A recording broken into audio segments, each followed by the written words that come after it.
28 साल तक अंधेरे कमरे में बंद रखकर जब सूरज की रोशनी में एक चिंपैंजी को छोड़ा क्या गया, रेस्क्यू कराया गया यार। इसको 28 साल तक इसके ऊपर एक्सपेरिमेंट किया जा रहा था, एक अंधेरे कमरे में रखकर। न्यूयॉर्क की स्टोरी है, पूरी कहानी आप लोगों को बताऊंगा। आप लोग इस कहानी को सुनकर बेसिकली हैरान हो जाओगे, ऐसी स्टोरी है इसके पीछे। दोस्तों ये बात बोलनी गलत नहीं होगी कि इंसान जानवर और जानवर जो है वो कहीं ना कहीं एक इंसानों वाली प्रवृत्ति अपनाते जा रहे हैं, क्योंकि आज की डेट में इंसान जानवरों से नहीं, जानवर इंसानों से डरते हैं। ये जो अभी मैंने आप लोगों को वीडियो दिखाई, ये एक चिंपैंजी था। 28 साल तक इसको अंधेरे कमरे में रखा गया, इसके ऊपर एक्सपेरिमेंट किए जा रहे थे न्यूयॉर्क के अंदर में। और यहाँ पर इसको रेस्क्यू किया गया बेसिकली एनिमल जो लवर हैं, या फिर बोल सकते हैं एनिमल को प्रोटेक्ट करने वाले लोगों के द्वारा। और जब इसको छोड़ा गया धूप के अंदर में, तो यहाँ पर इसकी रिएक्शन आप लोगों को देखने को मिली, जो अभी आप लोगों ने वीडियो के अंदर में देखी। इसको बेसिकली ताकि एकदम जब नहीं एक ऐसे इन्वायरमेंट में आ रहा है जो कि कभी उसने कभी देखा नहीं है, सूरज की रोशनी देख रहा है तो ऊपर को देख रहा है, तो कहीं ना कहीं एक तरीके से उसको एडेप्टिव बनाने के लिए थोड़ा सा नहीं, आप लोग सोचे कि कोई ऐसी जगह अगर आप लोगों को ले जाकर छोड़ दे जाए जहां पर आप लोगों को सब कुछ नया नया लगे और कोई आपके जैसा वहां पर कोई देखने को मिल जाए, तो आप लोगों को थोड़ा कंफर्टेबल लगेगा। तो दूसरे चिंपैंजी को लाया गया इसको थोड़ा सा कंफर्टेबल फील कराने के लिए यहाँ पर। और आज की डेट में अगर एक बात करूँ ना आप लोगों से, आप लोगों ने अक्सर देखा होगा जितनी भी दवाइयां के एक्सपेरिमेंट किए जाते हैं किसी न किसी जो जानवर पे किए जाते हैं, इलोन मस्क भाई साहब के द्वारा इंसान के दिमाग में चिप को फिट करने के लिए बहुत सारे बंदरों की जान ले ली। उनके ऊपर हालांकि केस भी चला, बाद में हालांकि केस को साइड में कर दिया गया। क्यों? क्योंकि वो मानवता की भलाई के लिए कर रहे थे कि आगे आने वाले टाइम में अगर एल्जाइमर डिजीज के रोगी हैं उनका इलाज किया जा सके। पर लेकिन सबसे बड़ी बात यहां पर यह है कि अगर एक्सपेरिमेंट करना है तो थोड़ा सा जानवरों के अधिकारों के बारे में भी ध्यान रखकर करना चाहिए, ना कि बस अपने ही बारे में सोचे। आखिर उनके भी यार कुछ तो अधिकार होते होंगे ना, वो भी एक जीव है। तो इस तरीके से यहाँ पर आप लोग देखते हैं, तो जो एनिमल कॉन्फ्लिक्ट की जब भी बात आती है तो इस तरीके के आर्टिकल आप लोगों के लिए इंपॉर्टेंट हो जाते हैं। इवन हमारे संविधान के अंदर जब आप लोग जाओगे ना, 2 आर्टिकल दे रखे हैं। एक तो आप लोगों को देखने को मिलेगा पार्ट 4 में डीपीएसपी में आर्टिकल 48A, जो कि इसके बारे में बात करता है कि किस तरीके से एनिमल के वेलफेयर के बारे में हम लोग काम कर सकते हैं। और हमारी सरकार को ये रेस्पॉन्सिबिलिटी दे रखी है directive principle of state policy के अंदर में, यानी कि राज्य की नीति के निर्देशक तत्व के अंदर में। और हमारी रेस्पॉन्सिबिलिटी क्या है? वो है फंडामेंटल ड्यूटी के अंदर में पार्ट 4A के अंदर में आर्टिकल 51A। इसमें बोला गया कि सिटीजन की भी रेस्पॉन्सिबिलिटी है कि वो इन्वायरमेंट को और यहाँ पर जो वाइल्ड लाइफ है उनको प्रोटेक्ट करे। तो ये सारी बातें आप लोग समझ सकते हैं। तो यानी कि हमारे संविधान निर्माता भी इस बात को समझते थे, इसलिए ये सारी चीज़ें देखने को मिलती हैं। और ये तो मैंने अभी न्यूज़ इंटरनेशनल लेवल की बताई, यहाँ पर बहुत सारी ऐसी बुरी कंडीशन देखने को मिलती है अलग अलग जानवरों के साथ में। तो ये थी एक छोटी सी स्टोरी। और ये जो वीडियो जब पब्लिकली निकल कर आई, ये बहुत ज़्यादा वायरल हुई। जब यहाँ पर इसकी रिएक्शन देखी गई तो मैंने छोटी सी वीडियो डाली है, एक लगभग 1-1.5 मिनट की वीडियो है। वो घूमता है, कूदता है, फिरता है, मतलब उसकी खुशी दिख रही है कि कहाँ से निकल के कहाँ पे आ गया, उसको एक नई दुनिया मिल गई, बिल्कुल उस तरह की फीलिंग यहाँ पर आ रही थी। ठीक है, तो ये है। तो ज़िंदगी में कभी भी कोई जानवर मिले ना यार, आप लोग कम से कम एटलीस्ट, अगर और कुछ नहीं तो घर पे कुत्ता ही आता है तो एटलीस्ट रोटी का एक टुकड़ा डाल दिया करो, उसको कम से कम मारा ना जाए। क्योंकि हम लोग कहीं ना कहीं एक तरीके से ऐसे इन्वायरमेंट में रहते हैं जहाँ पर सबका रहना जरूरी है। ऐसा नहीं कि इंसान सारी चीज़ों को ख़त्म करके अकेला रह लेगा, वो भी फिर यहाँ पर सर्वाइव नहीं कर पाएगा। तो ये था बेसिकली टॉपिक भी आप लोगों का, ये एनिमल कॉन्फ्लिक्ट वाला, जो ह्यूमन एनिमल कॉन्फ्लिक्ट, तो इसके बारे में आप लोग मेंशन कर सकते हैं। ठीक है, तो दोस्तों एक नए महीने की शुरुआत करते हैं एक नए जोश के साथ में। और जोश इतना हाई होना चाहिए, ये नहीं बोलूंगा कि एक महीना, पूरे साल बरकरार रहना चाहिए। जब तक सिलेक्शन ना हो जाए तब तक जोश में कमी नहीं आनी चाहिए। ठीक है, बिल्कुल इतना चार्ज करके रखना, सोलर पैनल लगा लो सर के ऊपर। ठीक है एनर्जी में कोई कमी नहीं आनी चाहिए जब तक कि सिलेक्शन ना हो जाए। शानदार डिस्कशन रहेगा, मतलब मजा करोगे, इतना शानदार डिस्कशन रहने वाला है। इतनी सारी बातें डिस्कस करूंगा, एक एक पॉइंट क्रिस्टल क्लियर करता हुआ बिल्कुल आगे बढ़ूंगा। अलग अलग न्यूज़पेपर के आर्टिकल आप लोगों को देखने को मिलते हैं बहुत ही शानदार तरीके से। जब आप लोग एक्सप्लेन करूंगा तो आप लोग उनकी इंपॉर्टेंस समझोगे। और इसी के साथ में कैसा रहा पिछला महीना, ये आप लोगों से मैंने पूछा था, आज फिर पूछ रहा हूं कि पिछले महीने को कितने मार्क्स दोगे आप लोग, और इस महीने को कैसे लेकर चलने वाले हो, ये आप लोगों को खुद से ही डिसाइड करना है। कोई ना तो आप लोगों की जगह डिसाइड करेगा और ना ही कोई आप लोगों की जगह इस काम को करेगा। तो अपनी खुद की रेस्पॉन्सिबिलिटी आप लोगों के हाथ में, आप लोगों ने खुद ने डिसाइड करना है। तो कोशिश करो कि इस चीज़ को डिसाइड करो और अपने टाइम को सही से यूटिलाइज करने के लिए बिल्कुल जी जान लगा दो। तो डिस्कशन तो काफ़ी शानदार रहेगा, टकटकी लगाकर देखना, आप लोगों का मजा आने वाला है। पर आगे बढ़ने से पहले एक छोटी सी बात यहाँ पर बोलना चाहूँगा कि कुछ ज़्यादा ख्वाहिश नहीं है जिंदगी तुझसे, बस मेरा अगला कदम पिछले से बेहतरीन हो। ये एक छोटी सी बात अगर जिंदगी में आप लोग इंप्लीमेंट कर लो ना, भाई साहब जिंदगी में इतनी सक्सेस मिलेगी ना कि कोई आप लोगों को रोक नहीं पाएगा। अगर जो लास्ट दिन आप लोगों ने यूटिलाइज किया ना, उसमें कुछ नहीं करना है, उसमें बस 5 मिनट आज बेहतर करनी है। तो अगर 5-5 मिनट आप लोग बेहतर करते हुए चले गए ना यहाँ पर, देखते ही देखते आप लोग जो है एक ऐसी जगह पहुंच जाओगे कि लोग जो है आप लोगों के जैसा बनने की कोशिश करेंगे।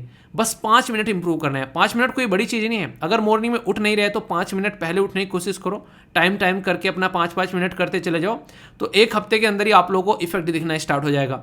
अगर ज़्यादा पढ़ नहीं पा रहे हैं तो 5-5 मिनट बढ़ना स्टार्ट कर दो कि 5 मिनट एक्स्ट्रा पढ़ेंगे, ठीक है। कुछ ही दिनों के अंदर में आप लोगों का घंटा बेसिकली बढ़ जाएगा।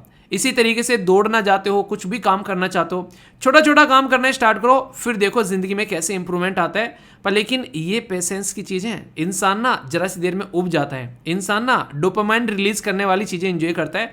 अगर कोई ऐसी चीज़ें होती है जो कि यहाँ पर करियर बनाने वाली, हेल्थ बनाने वाली, ये सारी चीज़ें इंसान को बोरिंग लगती है। सुबह उठना बोरिंग है, आंसर राइटिंग करना बोरिंग है, ठीक है, ये सारी चीज़ें, एक्सरसाइज करना बोरिंग है, ये सारी चीज़ें बोरिंग है और बोरिंग चीज़ें आप लोगों की लाइफ बनाती है। ये बात ध्यान रखना। तो डिसाइड कर लो करना क्या है। इंपॉर्टेंट पर्सनैलिटी है, जानेंगे इनके बारे में आखिर किस तरीके से क्या क्या चीज़ें चल रही हैं। पूरा बात करेंगे सीबीआई के बारे में। बेसिकली इनका नाम बताइए। सीबीआई के नए स्पेशल जो यहाँ पर बेसिकली डायरेक्टर अभी इनको अपॉइंट किया गया है। सारी बातें एक एक कर मैं डिस्कस करने वाला हूँ, ठीक है।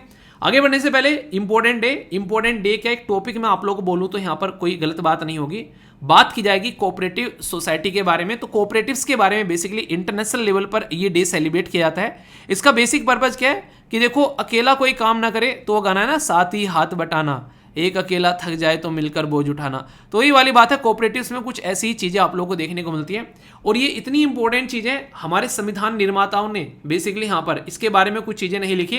तो हमारे जो फिलहाल के टाइम के जो लोग हैं बेसिकली पॉलिटिशियन है, उन्होंने इसमें भर भर कर चीजें लिख डाली ताकि चीजों को ढंग से लेकर चला जा सके। 97th कॉन्स्टिट्यूशन अमेंडमेंट किया गया 2011 में हमारे संविधान के अंदर में कोऑपरेटिव से रिलेटेड जो है बेसिकली प्रोविजन डालने के लिए, यानी कि कोऑपरेटिव सोसाइटीज के लिए। सबसे इंपॉर्टेंट बात क्या है, जो समझना, इसको ध्यान से सुनना, जो मैं अभी आप लोगों को बताने जा रहा हूं, ये इतना इंपॉर्टेंट है कि इसको फंडामेंटल राइट भी बनाया गया पार्ट 3 के अंदर में, और इसी के साथ में डीपीएसपी के अंदर भी इसको डाला गया पार्ट 4 के अंदर में, ताकि लोगों को उनकी जो बेसिकली खासकर ये पर्टिकुलर अधिकार हैं वो प्रोवाइड कराए जा सकें। जैसे आर्टिकल 19 के अंदर में फर्स्ट के अंदर में जो सी है वो कोऑपरेटिव सोसाइटी के बारे में बात करता है कि आप लोगों का फंडामेंटल राइट है कि आप लोग कोऑपरेटिव सोसाइटीज बना सकते हैं। अब आप लोग कोऑपरेटिव सोसाइटी बनाएंगे तो उसको प्रोटेक्शन प्रोवाइड कराना भी जरूरी है। आर्टिकल 43B में यहां पर यह बात की जाती है कि इसके लिए बेसिकली प्रमोट करना चाहिए, स्टेट को ऐसा माहौल बनना चाहिए कि कोऑपरेटिव सोसाइटी जो है वो अच्छे से आगे बढ़ सकें। तो ये चीज आप लोग समझ सकते हैं। इवन जब आप लोग पार्ट 9 के अंदर में जाते हैं तो वहां पर आप लोगों को पंचायती राज सिस्टम मिलता है, ठीक है, जो कि 73rd कॉन्स्टिट्यूशन अमेंडमेंट के द्वारा यहां पर लाया गया। पार्ट जब यहां पर 9th A के अंदर में आप लोग जाते हो तो आप लोगों को म्युनिसिपैलिटी मिलती है, जो कि 74th कॉन्स्टिट्यूशन अमेंडमेंट यानी कि संविधान में संशोधन करके लाया गया। और पार्ट 9 के बी में जब आप लोग जाते हो तो कोऑपरेटिव सोसाइटीज मिलती है, जिसको 97th कॉन्स्टिट्यूशन अमेंडमेंट करके यहां पर लाया गया। तो ये सारी चीजें आप लोग समझ सकते हैं। अभी रिसेंटली क्यों भी न्यूज था, क्योंकि नई कोऑपरेटिव मिनिस्ट्री हमारे देश के अंदर में लेकर आएगी तो सारे राज्य जो हैं वो सदमे में आ गए। क्यों? क्योंकि संविधान के अंदर में जब 7वें शेड्यूल में आप लोग जाते हो तो 3 लिस्ट को रखा गया है। एक को बोलते हैं यहाँ पर यूनियन की लिस्ट यानी कि सेंटर की सूची, दूसरी स्टेट की सूची और तीसरी कॉन्करेंट यानी कि समवर्ती सूची। और जो यहाँ पर कोऑपरेटिव्स है वो स्टेट की लिस्ट में देखने को मिलता है संविधान के 7वें शेड्यूल के अंदर में। और यहाँ पर एंट्री नंबर 32 यानी कि 32वीं एंट्री के अंदर में आप लोगों को देखने को मिलेगा। तो इसीलिए यहाँ पर बात बोली गई बार बार कि यहाँ पर ये स्टेट का सब्जेक्ट है, सेंटर क्यों इंटरफेयर कर रहा है इसके अंदर में। तो ये कुछ बेसिक बातें मैंने आप लोगों को बताई जो कि ध्यान रखना बहुत ही बेसिक है पर लेकिन इंपॉर्टेंट है, ठीक है। तो इंटरनेशनल जो डे ऑफ कोऑपरेटिव्स है ये 1 जुलाई को सेलिब्रेट किया था और फर्स्ट सैटरडे इन द जुलाई आप लोगों को देखने को मिलता है। बेसिकली 1993 से इसको स्टार्ट किया गया इंटरनेशनल कोऑपरेटिव अलायंस के द्वारा। ये इंटरनेशनल लेवल पर अवेयरनेस फैलाना, कैसे कोऑपरेट कर सकते हैं इन्वायरमेंट के फील्ड में, ग्रोथ के फील्ड में हम लोग कैसे आगे बढ़ सकते हैं, तो ये फोकस है। और कोऑपरेटिव्स फॉर सस्टेनेबल डेवलपमेंट ये थीम है। इनके सतत विकास के लिए कोऑपरेटिव्स का कैसे सहारा लिया जा सकता है ये साफ साफ यहाँ पर देखने को मिलता है, ठीक है। तो सहकारिता बोलते हैं हिंदी में, इसको अंतर्राष्ट्रीय सहकारिता दिवस भी आप लोग बोल सकते हैं, ठीक है। डॉक्टर जो होते हैं वो हमारी लाइफ का एक इंटीग्रल पार्ट है। जरा से बीमार हो जाए तो सबसे पहले डॉक्टर याद आते हैं, हालांकि सबसे पहले तो माँ याद आती है उसके बाद में डॉक्टर याद आते हैं। तो 1 जुलाई को यहाँ पर ये डे सेलिब्रेट किया जाता है। एक इंपॉर्टेंट पर्सनैलिटी थे, ये बेसिकली नेशनल लेवल का डे है, ठीक है। तो वेस्ट बंगाल के ये डॉक्टर थे, चीफ मिनिस्टर भी थे यहाँ पर, जिनका नाम था डॉक्टर विधान चंद्रा BC रॉय के नाम से भी आप लोग इनको जानते हैं। तो इनकी जो बेसिकली जन्मदिन है वो हम लोग डॉक्टर्स डे के रूप में सेलिब्रेट करते हैं, ठीक है। तो यहाँ पर इनके बारे में आप लोग याद रखते हैं। पर इंटरेस्टिंग चीज देखो, आप लोगों को थोड़ा सरप्राइज होगा ये जानकर, 1 जुलाई यहाँ पर 1882 में ये पैदा हुए थे और सेम डे यानी कि 1 जुलाई को ये हमारे बीच में से गए। तो ये बहुत ही इंपॉर्टेंट है यहाँ पर, एक तरीके से दोनों चीज एक ही डेट में, तो है ना बड़ी बात। यहाँ पर सेलिब्रेट यहाँ पर resilient and the healing hands, यानी कि एक तरीके से सेलिब्रेट करना है ऐसे लोगों को जो कि सोसाइटी का वेलफेयर करते हैं। कहीं ना कहीं आप लोग देखते हैं कि WHO बोलता है कि 1000 लोगों के हिस्से में एक डॉक्टर आना चाहिए, पर हमारे देश में यहाँ पर लगभग 1600 लोगों के हिस्से में एक डॉक्टर आता है। एक तरीके से डॉक्टर की संख्या बढ़ाने की बहुत ज़्यादा जरूरत है, ऐसा आप लोग बोल सकते हैं, ठीक है। तो ये था बेसिक चीज़ जिसके बारे में याद रखना। एक और डे है वैसे आज यहाँ पर नेशनल CA डे है। तो 1 जुलाई को सेलिब्रेट किया था चार्टेड अकाउंटेंट। क्या कोई चार्टेड अकाउंटेंट है जानने वाला आप लोग हैं?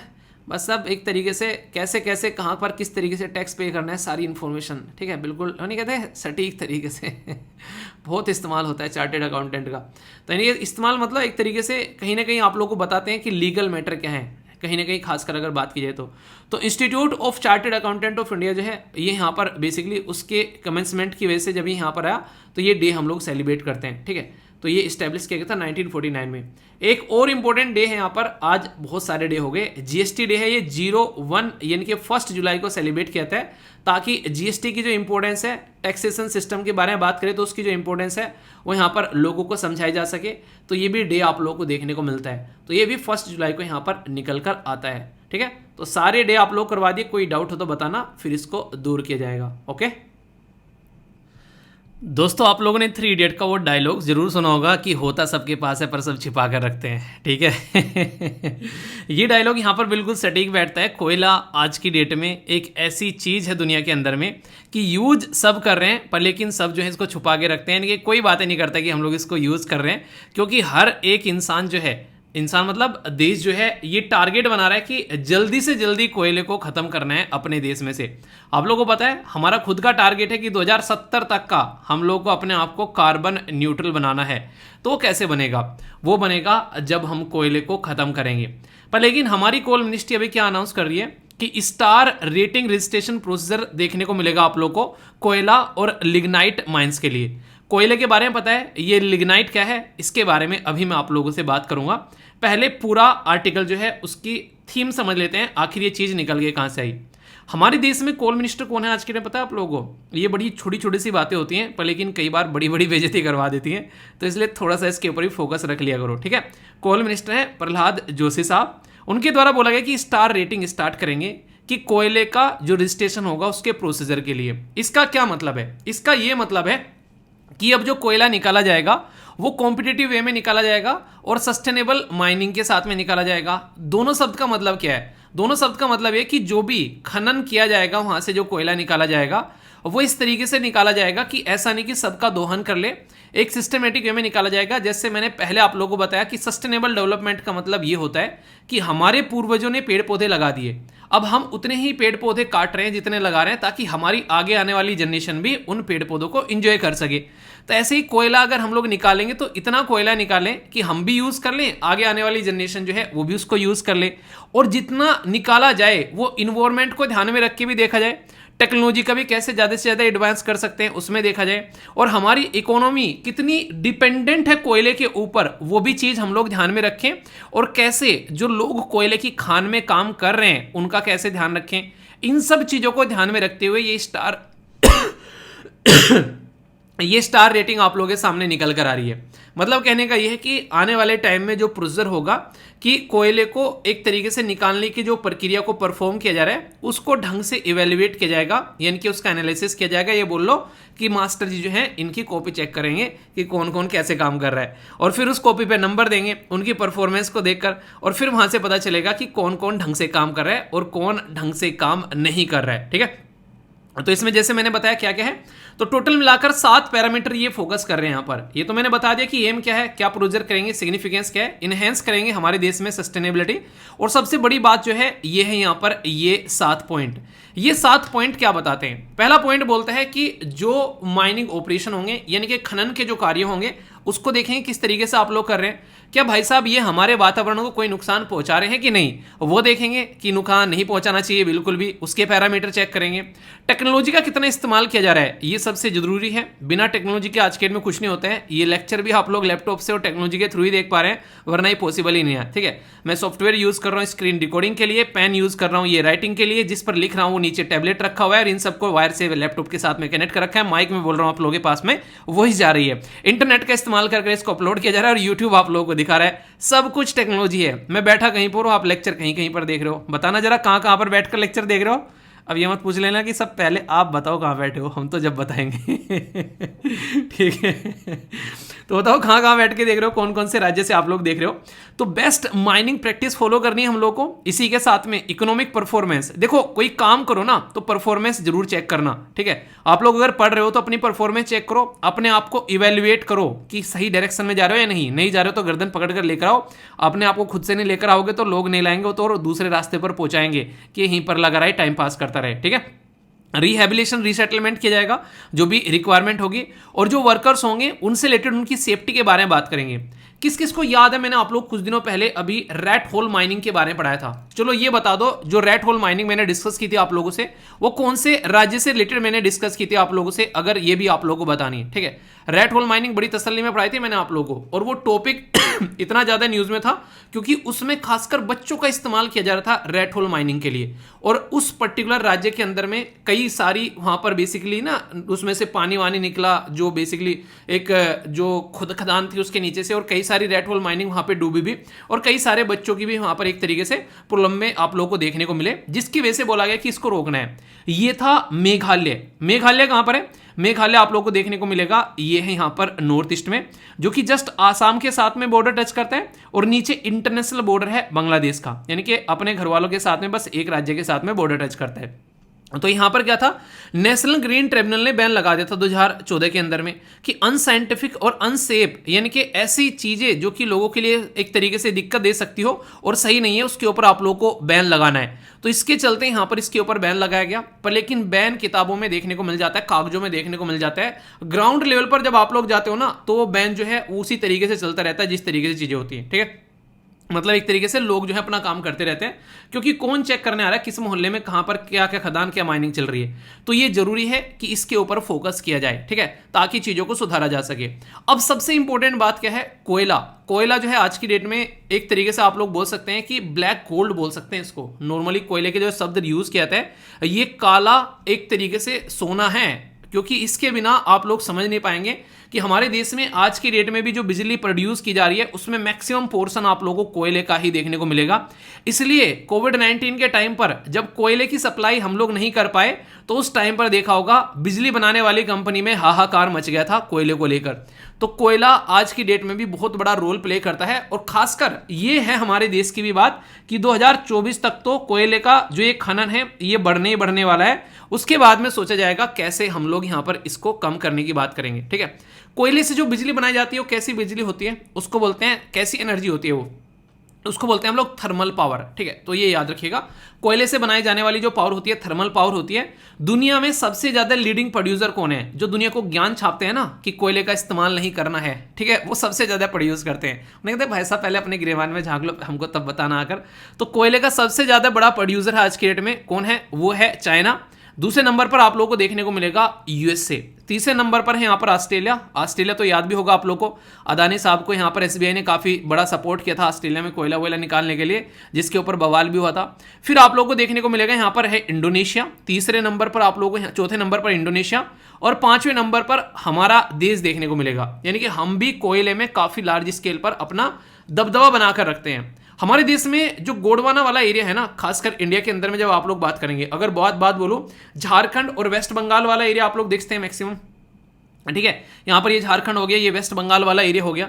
नीचे थोड़ा सा आप लोग आएंगे तो यहाँ पर आप लोगों को छत्तीसगढ़ एंड उड़ीसा वाला पोर्शन आप लोगों को देखने को मिलेगा, और इसी के साथ में महाराष्ट्र में कुछ पोर्शन आप लोगों को देखने को मिलेगा। हमारे देश में सबसे ज्यादा कोयला प्रोड्यूसर जो एरिया है ये आप लोगों को यहाँ पर नजर आते हैं। थोड़ा सा तसल्ली में समझ लेते हैं मैप के साथ में, और अच्छे से आप लोग समझ पाएंगे। इसको आप लोग ध्यान से देखिए। हमारे देश में सबसे ज्यादा कोयला प्रोडक्शन होता है झारखंड में, फिर होता है उड़ीसा में, फिर होता है छत्तीसगढ़ में, फिर वेस्ट बंगाल में, फिर मध्य प्रदेश में, फिर तेलंगाना में, महाराष्ट्र में, आंध्र प्रदेश में, बिहार में, उत्तर प्रदेश में। तो ये एटलीस्ट टॉप 5 प्रोड्यूसर का नाम आप लोग को याद रखना है। तो लार्जेस्ट जो कोल रिजर्वायर है हमारे देश के अंदर में, वो एरिया मैंने आप लोगों को बता दिए। ठीक है, तो कोयले के बारे में इतनी सी बेसिक इंफॉर्मेशन तो आप लोगों को रखनी है यहाँ पर, ताकि आप लोग चीज़ों को समझ सकें। और कोयला जो रहता है उसकी भी क्वालिटी रहती है। आप लोगों ने देखा होगा ना, तपकर सोना बनता है इंसान, ये बातें आप लोगों ने सुनी होगी कई बार। तो कोयले का भी कुछ कुछ ऐसा ही है। इसका जो प्रोसीजर, जब प्रक्रिया आप लोग समझोगे तो आप लोग बोलेंगे कि भाई साहब इंसान ना तपकर ही बनता है, और वो तपन जो है वो बनाती है, उसकी एक तरीके से क्वालिटी क्या होगी। आप लोगों ने सुना होगा कि कच्चा भूटा लोगे तो आप लोगों को मिलेगा 5 रुपए का, पर लेकिन उसी को पका के लोगे तो 20 रुपए का मिलेगा, यानी कि तपने के बाद में उसकी कीमत बढ़ गई। ऐसे ही कोयले की तपने के बाद में कीमत बढ़ जाती है। जो स्टार्टिंग का जो कोयला होता है, यहां पर देखो, यहां पर आप लोगों को मॉइस्चर कंटेंट बहुत देखने को मिलेगा। मॉइस्चर मतलब पानी की क्वांटिटी इसमें काफी ज्यादा रहती है, गीलापन रहता है, जलाओगे तो जलेगा नहीं। पर लेकिन जैसे जैसे इधर को जाओगे तो उसके अंदर में हीट और कार्बन कंटेंट काफी ज्यादा देखने को मिलेगा, यानी कि कम क्वांटिटी में जलाओगे तो धधक धधक कर जलेगा। तो इसको बोलते हैं एंथ्रासाइट। जो सबसे हार्ड कोयला होता है, सबसे बेस्ट क्वालिटी का कोयला होता है, उसको आप लोग एंथ्रासाइट बोलते हो। सबसे बेकार कोयला, उसको सब पीटते रहते हैं, पीट पीट कर उसकी कहानी खराब कर दी। क्यों? क्योंकि ये किसी काम का नहीं है, इसको सब पीटते हैं। तो यह है पीट कोयला। ठीक है, तो इसका नाम भी आप लोग यहां पर याद रख सकते हैं। ठीक है, तो नाम याद रखने के लिए बेसिकली बताया है। जब पीट पीट के इसकी थोड़ी सी आंखें खुली तो लाइट जल गई इसमें थोड़ी सी, तो फिर आ गया लिग्नाइट। ठीक है जब लिग्नाइट जला, जलकर फिर इसका भटूरा बन गया तो आ गया बिटुमिनस। ठीक है, और फिर इसके बाद में भाई साहब, उसके बाद में तो मतलब मजा ही आ गया। ठीक है, तो यहां पर फिर आगे यहां पर एंथ्रासाइट। ठीक है, तो मतलब एक तरीके से अंतरिक्ष में पहुंच गया ऐसा मान लो बस आप लोग। अब तो लोंडा सबसे ऊपर चला गया। तो ये कुछ चीजें हैं, याद रखने के लिए बना लेना, क्योंकि यार कई बार ना ये इसकी कार्बन कंटेंट के मामले में इंक्रीजिंग और डिक्रीजिंग ऑर्डर में यहां पर इसके बारे में चीजें पूछी जाती हैं।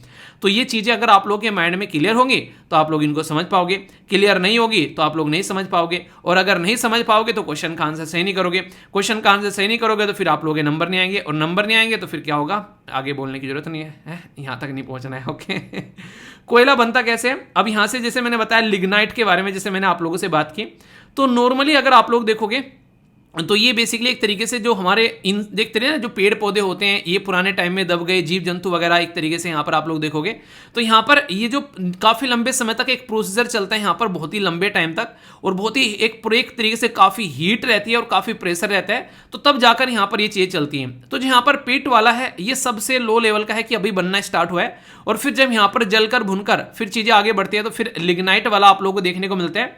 फिर आगे जाएंगे तो लिग्नाइट से क्या हो गया, फिर भटूरा बन गया, बिटुमिनस हो गया, और फिर इसके बाद में अंतरिक्ष में पहुंच गया तो एंथ्रासाइट हो गया।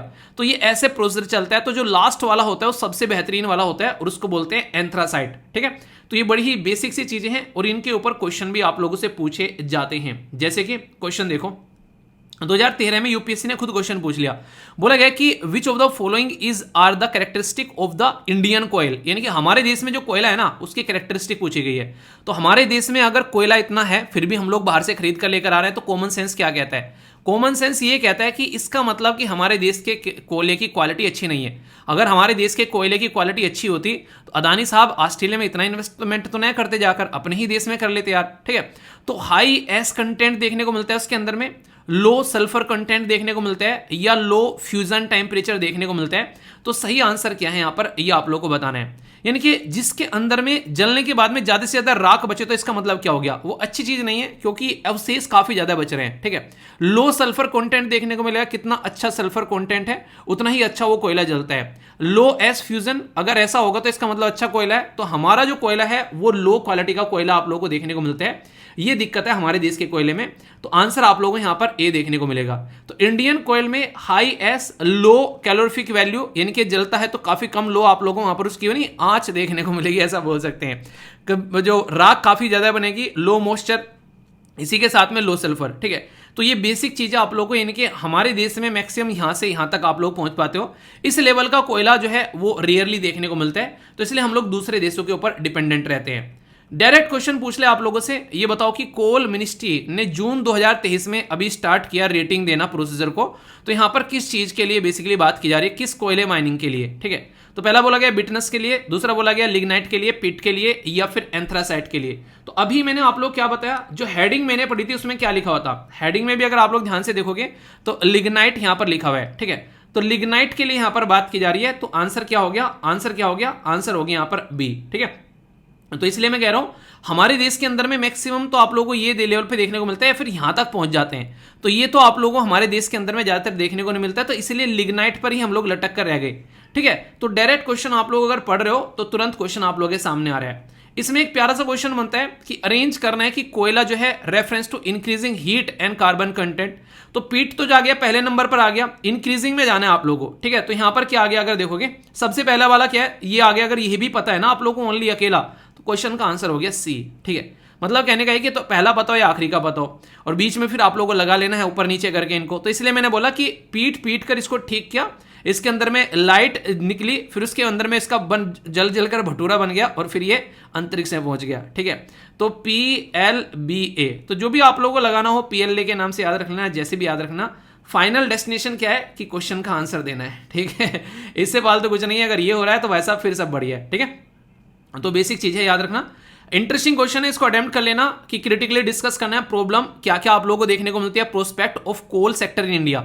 हमारे देश के अंदर में कोल सेक्टर में क्या प्रॉब्लम है, उसकी क्वालिटी अच्छी नहीं है, दिक्कतें आप लोगों को देखने को मिल रही है, हीट कंटेंट काफी कम है, ठीक है। इसी के साथ में जहां फैक्ट्री है और जहां पर कोयला है उसमें डिफरेंस देखने को मिलेगा, लाने ले जाने की प्रॉब्लम है, इलेक्ट्रिसिटी की नहीं, जहां जहां पर बिजली बनाई जा रही है। तो बहुत सारी ऐसी दिक्कतें हैं यहाँ पर, नेचुरली जो कोयला अवेलेबल होता है उसकी क्वालिटी अच्छी नहीं होती है। तो ये सारे पॉइंट्स आप लोग यहाँ पर इंक्लूड कर सकते हैं। कहाँ कहाँ पर कोयला पाया जाता है दुनिया में, कहाँ कहाँ पर पाया जाता है, ये सारी बातें मैंने आप लोगों को बताई दी, और बाकी क्या क्या प्रोसीजर होता है यहाँ पर रेटिंग देने का वो भी हम लोगों ने बता दी।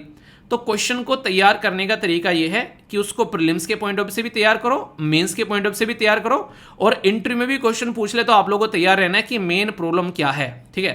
तो इस तरीके से चीजों को तैयार करो, तो जीएस पेपर 1 में भी ये मेंस के लिए भी आप लोगों के लिए क्वेश्चन बन जाता है काफी आसानी से।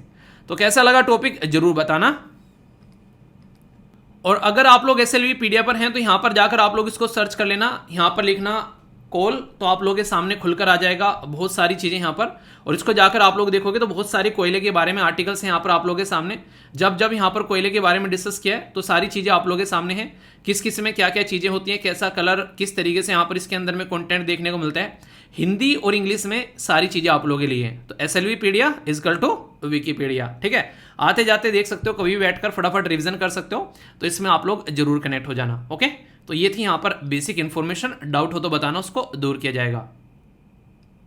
दोस्तों कई बार चीज़ें जो हैं वो समझाई किसी और तरीके से जाती हैं पर लेकिन समझ में किसी और तरीके से आती हैं, तो ये बात मैं एक बार क्लियर कर देना चाहता हूँ, क्योंकि कई सारे बच्चों ने यहाँ पर कस्टमर केयर के पास भी कॉल की, और इसी के साथ में मेरे पास में भी कई सारे मेल आए। मैंने क्या बोला था आप लोग वो सुनिए, और कई सारे बच्चे क्या समझे हैं वो थोड़ा सा अलग तरीके से हो गया, तो ये कन्फ्यूज़न नहीं होना चाहिए। मैंने ये बोला था कि अगर EPFO के कोर्स में आप लोगों ने एडमिशन ले रखा है और आप लोग UPSC के कोर्स में एडमिशन लेते हैं, तो EPFO की जो फीस है वो फ्री हो जाएगी, यानी कि इस ये पूरा का पूरा जो कोर्स है समझो कि जीरो हो गया, इसका कोई भी आप लोगों को पे नहीं करना है। ये एक तरीके से आप लोग बोल सकते हैं कि इतना डिस्काउंट आप लोगों को मिल जाएगा यहाँ पर जो भी आप लोगों का UPSC का कोर्स होगा, यानी कि UPSC के कोर्स के प्राइस में ही आप लोगों के पास में 2 कोर्स होंगे। एक तो पॉइंट नंबर 1 तो ये है, दूसरा पॉइंट यहाँ पर ये देखने को मिलेगा कि आप लोगों ने अगर UPSC का कोर्स लिया है तो इसका मतलब ये नहीं कि EPFO का आप लोगों को मिलेगा वापस आके, ठीक है, क्योंकि ये कोर्स जो है ये अभी इसको हटाने जा रहा हूँ, और ये बस उन्हीं को दिखेगा जो ऑलरेडी इसमें एडमिशन ले चुके हैं, अभी ये किसी को नहीं दिखेगा 2 जुलाई के बाद में, बस ये 31 अगस्त तक उन्हीं लोगों को दिखता रहेगा जिसने ऑलरेडी इसमें एडमिशन ले रखा है, बाहर और किसी को नहीं यहाँ पर ये दिखने वाला है, ठीक है। क्योंकि यहाँ पर एग्जाम भी खत्म हो गया, अब जो जिसके वैलिडिटी है वो उसको एंजॉय करता रहेगा, जिसके एक्स्ट्रा लेक्चर वगैरह देखने, तो 2 जुलाई की शाम से जो है ये यहाँ से हटा दिया जाएगा। एक ये इन्फॉर्मेशन देनी थी। दूसरा, अगर आप लोगों को यहाँ से EPFO से जाना है यहाँ पर बेसिकली UPSC में, तो वीर जो कूपन कोड है वो आप लोग इस्तेमाल करना, तुरंत आप लोगों का जो पैसा है वो यहाँ से इसमें से बेसिकली इतना आप लोगों का माइनस हो जाएगा। कई सारे बच्चे क्या कर रहे हैं EPFO से CDS में जा रहे हैं, तो आप लोगों को पेमेंट नहीं करनी है, आप लोगों को ओनली वीर कोड यूज करना है वहाँ पर, वो आप लोगों का पैसा वहाँ पर भी फ्री हो जाएगा, यानी कि ओनली एक्स्ट्रा कुछ ही अमाउंट पे करना है, बाकी आप लोग समझिए आप लोगों का पूरा CDS का कोर्स आप लोगों के हाथ में आ जाएगा, ठीक है। तो ये कुछ ऐसी चीज़ें हैं जो कई सारे बच्चे पूछ रहे हैं। ऑप्शनल सब्जेक्ट के बारे में मैंने बता रखा है कि ऑप्शनल सब्जेक्ट जो है उसके बारे में आप लोगों को बता रखा है कि सोशियोलॉजी स्टार्ट होगा, जल्दी ही स्टार्ट होगा, उसकी ओरिएंटेशन क्लास आप लोगों की आ चुकी है और यहाँ पर इसके लिए गूगल फॉर्म भी अभी 1-2 दिन के अंदर ही आप लोगों के लिए रिलीज कर दिया जाएगा, जिसमें आप लोगों से इन्फॉर्मेशन मांगी जाएगी कि कौन कौन सोशियोलॉजी जो है वो सब्जेक्ट लेना चाहता है। तो ये सारी वो बातें हैं जो मैंने आप लोगों से डिस्कस की थी, तो कोई कन्फ्यूजन इसको लेकर मत रखिए यार, कई सारे बच्चे परेशान हो रहे थे, तो ये कुछ बातें थी जो मुझे शेयर करनी थी। 3 जुलाई की शाम तक जो है ये कोड वोड सारी ये चीज़ें यूज़ कर पाएंगे, इसके बाद में नॉर्मल चीज़ें हो जाएंगी, कोई भी डिस्काउंट वगैरह जो है फंडा वो यहाँ पर नहीं चलने वाला है, क्योंकि मैं चाह रहा हूँ कि फिर अपना अच्छे से आप लोग अपनी चीज़ों को लेके चले। जिसने एडमिशन ले लिया सही है, 3 जुलाई से सिस्टमेटिक वे में सारी क्लासेस आप लोगों की चलनी स्टार्ट हो जाएगी, ठीक है। तो जो पेपर देने जा रहा है ऑल द बेस्ट यार, दिल लगाकर पेपर देना, क्योंकि एक तरीके से टेंशन लेकर जाओगे तो फिर पेपर अच्छे से नहीं करोगे, तो जितना तसल्ली में पेपर दोगे उतना ही शानदार तरीके से आप लोग फिर लाइफ को एंजॉय करोगे। तो all the best to all of you यार। दोस्तों जैसे ही आप लोगों ने कोई न्यूज़ सुनी, सुनने के बाद में एक बार सोचा करो कि इसका पर्पज क्या है, आखिर ये न्यूज़ में है क्यों। कोई ना कोई तो रीज़न होगा ना इसका न्यूज़ में होने का। अगर ये चीज़ भी आप लोगों ने एक बार को सोचना स्टार्ट कर दी ना, एक चीज़ देखना, आप लोगों का माइंड जो है थोड़ा सा क्रिएटिव होने लगेगा और आप लोग एक चीज़ के लिए थॉट जब जनरेट करना स्टार्ट कर देते हो तो आप लोग का इंटरव्यू में बड़ा मजा आने वाला है फिर, ठीक है।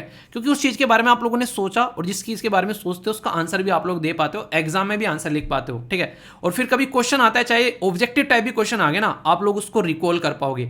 तो रिकॉलिंग पावर जिस इंसान ने अपनी बना ली ना, उस इंसान को कोई नहीं हराने वाला है, ठीक है। तो सेंटर ने 145 करोड़ रुपए दिए हैं नागालैंड के लिए। किसके लिए? यूनिटी मॉल के लिए। कहां पर? दीमापुर गए, ठीक है। तो ये यूनिटी मॉल क्या है यहाँ पर, नागालैंड कहाँ पर लोकेटेड है और सेंटर ने पैसा आखिर किस रीजन से दिया है, ये सारी बातें आप लोग यहाँ पर देखेंगे एक एक कर। सबसे पहले तो नॉर्थ ईस्ट में लेकर चलते हैं, कौन कौन घूम के आए नागालैंड, नहीं घूम के आए तो कोई बात नहीं, घुमा देते हैं। नागालैंड यहाँ पर आप लोगों को देखने को मिलेगा, बड़ा ही प्यारा सा स्टेट है हमारे देश का, जो कि 3 राज्य के साथ में बॉर्डर टच करता है। ऊपर से अरुणाचल प्रदेश, साइड में से आसाम और नीचे से मणिपुर और इधर से फ्रंट से आप लोगों को देखने को मिलेगा ये हो गया म्यांमार, यानी कि इंटरनेशनल बॉर्डर भी टच करता हुआ यहां पर ये नजर आता है। तो ये तो हो गई लोकेशन। ये जो पर्टिकुलर टॉपिक है ये जीएस पेपर 2 में जो गवर्नमेंट के इनिशिएटिव है वहां तो आप लोग इंपॉर्टेंट देखने को मिलेगा ही मिलेगा। इसी के साथ में ये प्रीलिम्स में भी आप लोगों से क्वेश्चन इसके बारे में पूछा जा सकता है। यहाँ पर बात करेंगे 1 डिस्ट्रिक्ट 1 प्रोडक्ट के बारे में भी। ये काफ़ी इंटरेस्टिंग एक स्कीम है, ये कहीं ना कहीं हमारे देश में आज के डेट में यूज़ की जाती है। ये नॉर्मली कॉन्सेप्ट जापान से लिया गया। इसको ऐसे नहीं बोलते हैं कि एक मेंबर ऑफ पार्लियामेंट एक गांव को डेवलप करेगा, ठीक है, तो उसके लिए स्कीम चलाई गई।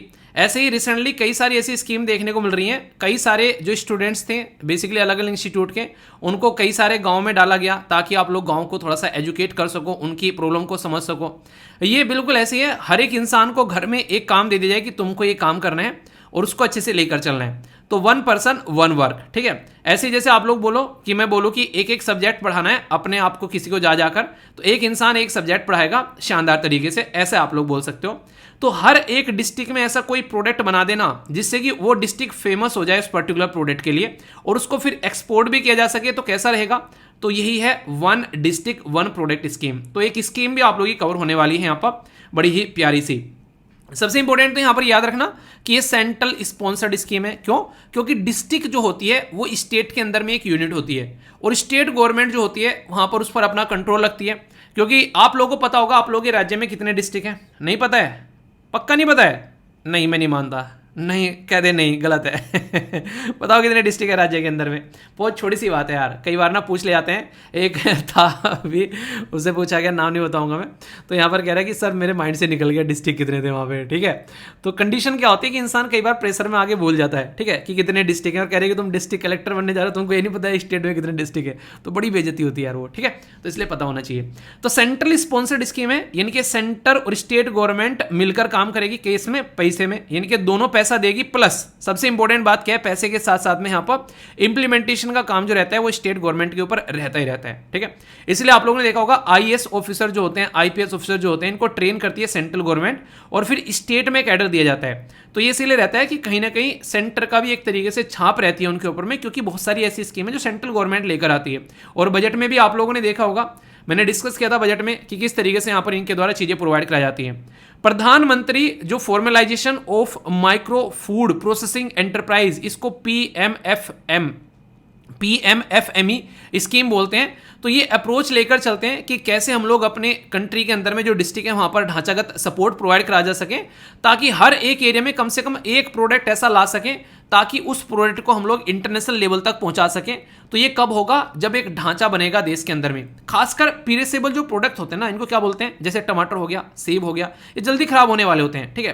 तो इनके लिए हम लोग को एक प्रॉपर सप्लाई चेन होनी चाहिए, कोल्ड स्टोरेज सिस्टम होना चाहिए। तो कोई भी ऐसा प्रोडक्ट जो आप लोग फेमस बना सकते हो, उसको फूड कैटेगरी में जहां पर भी आप लोग लगे एक तरीके से आइडेंटिफाई किया जा सके, तो मिनिस्ट्री ऑफ कॉमर्स जो है उसका व्यापार करेगी, उस प्रोडक्ट को बाहर तक अच्छे खासे लेवल पर उसको एक्सपोर्ट किया जा सकेगा। तो एग्रीकल्चर प्रोडक्ट के बारे में यहां पर बात की जा रही है, ठीक है।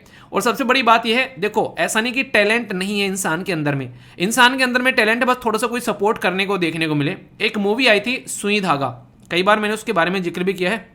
बेसिकली उस मूवी में दिखाया गया कि टैलेंट कितना भरा पड़ा है कोट कोट कर इंसान के अंदर में, पर लेकिन कोई सपोर्ट दे दे तो फिर सारा काम हो जाए। तो ऐसे ही आप लोग यहां पर समझ सकते हैं। तो department of promotion for industry and internal trade, जिसको आप लोग DPIIT बोलते हो आप लोग यहां पर, ये कोलैबोरेट कर रहा है डिपार्टमेंट ऑफ इंडस्ट्री के साथ में नागालैंड के, और ऑर्गेनाइज करा रहा है वन डिस्ट्रिक्ट वन प्रोडक्ट संपर्क पार्क इवेंट नागालैंड के अंदर में, ताकि इसको सपोर्ट किया जा सके। तो इसलिए यहां पर ये चीजें आप लोगों को देखने को मिल रही है। इससे क्या होगा, एक तो मार्केट में एक्सेस मिल जाएगी, मेरा प्रोडक्ट है, मुझे कोई मार्केट में ले जाकर लोगों तक पहुंचाना है। मैं अचार बनाता हूं, किसका? आंवले का अचार, ठीक है। क्यों? क्योंकि मेरी आंखें खराब है, मैं चाहता हूं किसी की आंखें खराब ना हो भाई ठीक है। तो आंवले का अचार बेचना स्टार्ट कर दिया भाई साहब मैंने, ठीक है। तो आंवले की अचार की कोई रेसिपी थी, मतलब दादी ने बनाई थी कि मेरी, तो दादी की रेसिपी मैं यूज कर रहा हूं, जो भी खा रहा है चाटता रह जा रहा है भाई साहब। तो सोचो वो इतना टेस्टी अचार मेरे घर में ही खा रहे थे बस लोग, मेरे घर वाले मजा ले रहे थे। अब क्यों ना वो अचार सबको पहुंचाया जाए, सब उस टेस्ट का मजा ले।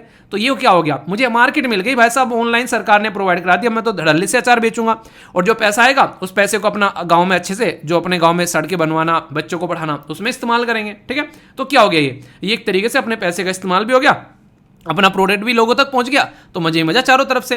तो ये इस तरीके से देख सकते हैं। तो कहीं ना कहीं जब प्रोडक्ट जाता है तो उस लेवल, उस एरिया का डेवलपमेंट होता है, इंफ्रास्ट्रक्चर डेवलपमेंट की जरूरत पड़ेगी, जैसे मैंने बताया। और बजट की तो याद रखिएगा, इसके लिए पर्टिकुलरली जो यूनिटी मॉल मैंने बोला ना, इस शब्द का इस्तेमाल किया गया बजट के अंदर में, ठीक है। 5,000 करोड़ रुपए दिए गए हैं ताकि लोकल प्रोडक्ट को, वन डिस्ट्रिक्ट वन प्रोडक्ट को निकाल कर लेकर आया जा सके। तो ये आप लोग समझ लिया यहां पर, मतलब कितनी इंपॉर्टेंट स्कीम है। बजट में भी इसका डिस्कशन किया गया और अभी भी मैंने बता दिया। तो इस तरीके से जब आप लोग समझेंगे ना, प्राइमरी प्रोडक्ट जैसे वन डिस्ट्रिक्ट और सेकेंडरी प्रोडक्ट क्या है, तो अलग अलग राज्य, अलग अलग डिस्ट्रिक्ट से अलग अलग प्रोडक्ट निकल कर यहां पर आ रहे हैं, ठीक है। कहीं से कॉफी, कहीं से मतलब अचार, कहीं से कुछ, मतलब सारी चीजें, जिंजर, मिलेट्स, ये भी देखने को मिल रही हैं, बनाना वगैरह। तो जो भी है ये प्राइमरी हो गए, और फिर सेकेंडरी प्रोडक्ट हो गए यहाँ पर, जैसे टी, बनाना, जिंजर, ये सारी चीजें आप लोग देखते हैं अलग अलग एरिया से निकल कर लाई जा रही है यहाँ पर, ताकि मार्केट में ले जाकर इनको बेचा जा सके। तो ये क्या है, ये प्रोडक्ट तो है, पर लेकिन मार्केट नहीं थी इनके पास में। अब मार्केट किसने प्रोवाइड करा दी? सरकार ने प्रोवाइड करा दी। तो भाई साहब हो गया काम। तो इस तरीके से वन डिस्ट्रिक्ट वन प्रोडक्ट जो है वो कहीं ना कहीं गवर्नमेंट की सपोर्ट से, जिसको GM बाजार ये लॉन्च किया गया था, गवर्नमेंट ई मार्केट 29 अगस्त 2022 में। इसमें 200 के करीब जो प्रोडक्ट है वो अलग अलग कैटेगरी में यहां पर सेल किए जाते हैं आज की डेट में। ये याद रखना आप लोग, अक्रॉस द कंट्री। यानी कि आज की डेट में मेरे पास में मान लीजिए मुझे 2-4 शब्द पढ़ाने आते हैं, भाई साहब पढ़ाने तो आते हैं, पर लेकिन मैं अपने मोहल्ले में 4-5 बच्चों को बैठ के पढ़ा रहा हूं, तो वहां तक बच्चों तक वो नॉलेज पहुंच रही है। किसी ने मुझे बताया कि यार ये मोबाइल है, ये यूट्यूब है, इस तरीके से बैठ के पढ़ाओ, 2-4 बच्चे और पढ़ लेंगे। मैंने सोचा यार ठीक है, अगर और जो 2-4 बच्चे पढ़ लेते हैं यार और अच्छी बात है, क्योंकि मुझे तो उतना ही एफर्ट 4 बच्चों में लगाना है, उतने एफर्ट मुझे 500 बच्चों में लगाना है। तो ये क्या हो गया, ये वही बात हो गई कि हाँ, इंसान को एक्सेस मिल गई कि हाँ अब यहां पर अपनी चीजें और ज्यादा लोगों तक पहुंचाई जा सकती हैं। तो वन डिस्ट्रिक्ट वन प्रोडक्ट को जो है इंटरनेशनल फोरम में भी, वर्ल्ड इकोनॉमिक फोरम के अंदर में जो दावोस में हुई थी मई में 2022 में, तो वहां भी इसके बारे में बात की गई। इंटरनेशनल योगा डे पर न्यूयॉर्क में, वहां भी इसके बारे में बातें की गई थी लास्ट ईयर। तो इस तरीके से यहां पर इसको सपोर्ट किया जा रहा है, ताकि आने वाले टाइम में लोगों के सामने अगर इसका जिक्र किया जाए तो ये ना लगे कोई नई बात बता दी। अच्छा, तो वही है यार जो हम लोगों ने डिस्कस किया था, ठीक है।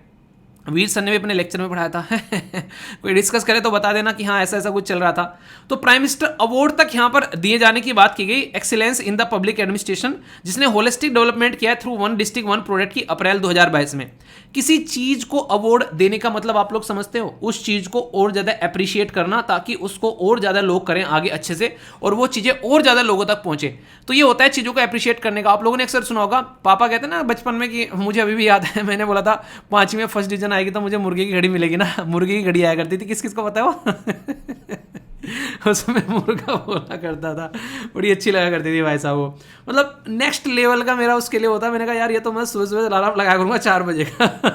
उसमें बोला करा कुकड़ू कुआ, बड़ा प्यारा लगता था बोलता हुआ। मेरे दोस्त के पास में थी, मेरे पास में थी नहीं, तो मैंने बोला कैसे मिलेगी। हालांकि थोड़ी लेट मिली मुझे वो, जब मुझे चाहिए थी। हाँ फिर भी ठीक है, वही बात होगी एपीजे अब्दुल कलाम सर वाली। पायलट बनकर हवाई जहाज नहीं उड़ाया तो क्या दिक्कत होगी, प्रेसिडेंट बनकर उड़ा लेंगे यार, है कि नहीं।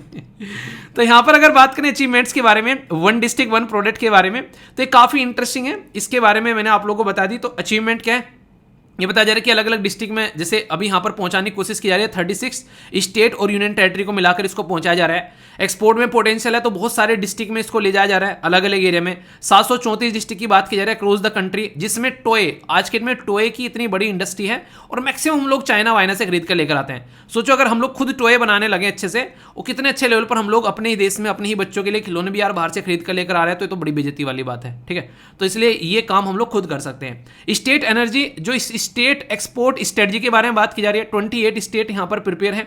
इसी के साथ में और बातें करें यहां पर तो मिलकर काम किए जा रहे हैं यहां पर डीईएच स्टेट नोडल ऑफिसर, ये 34 के बेसिकली एरिया के बारे में अगर आप लोग बात करते हैं। ठीक है, डिस्ट्रिक्ट लेवल की बात की जा रही है। इसी के साथ में 681 डिस्ट्रिक्ट ऑलरेडी यहां पर इसको लेकर चल रहे हैं, कई सारे अपने एक्शन प्लान बना चुके हैं। तो ये इस तरीके से डेटा रटना नहीं है। ठीक है, ये अचीवमेंट है कि इतने एरिया में ये काम चल रहा है ऑलरेडी। स्कीम क्या है वो जरूर याद रखना।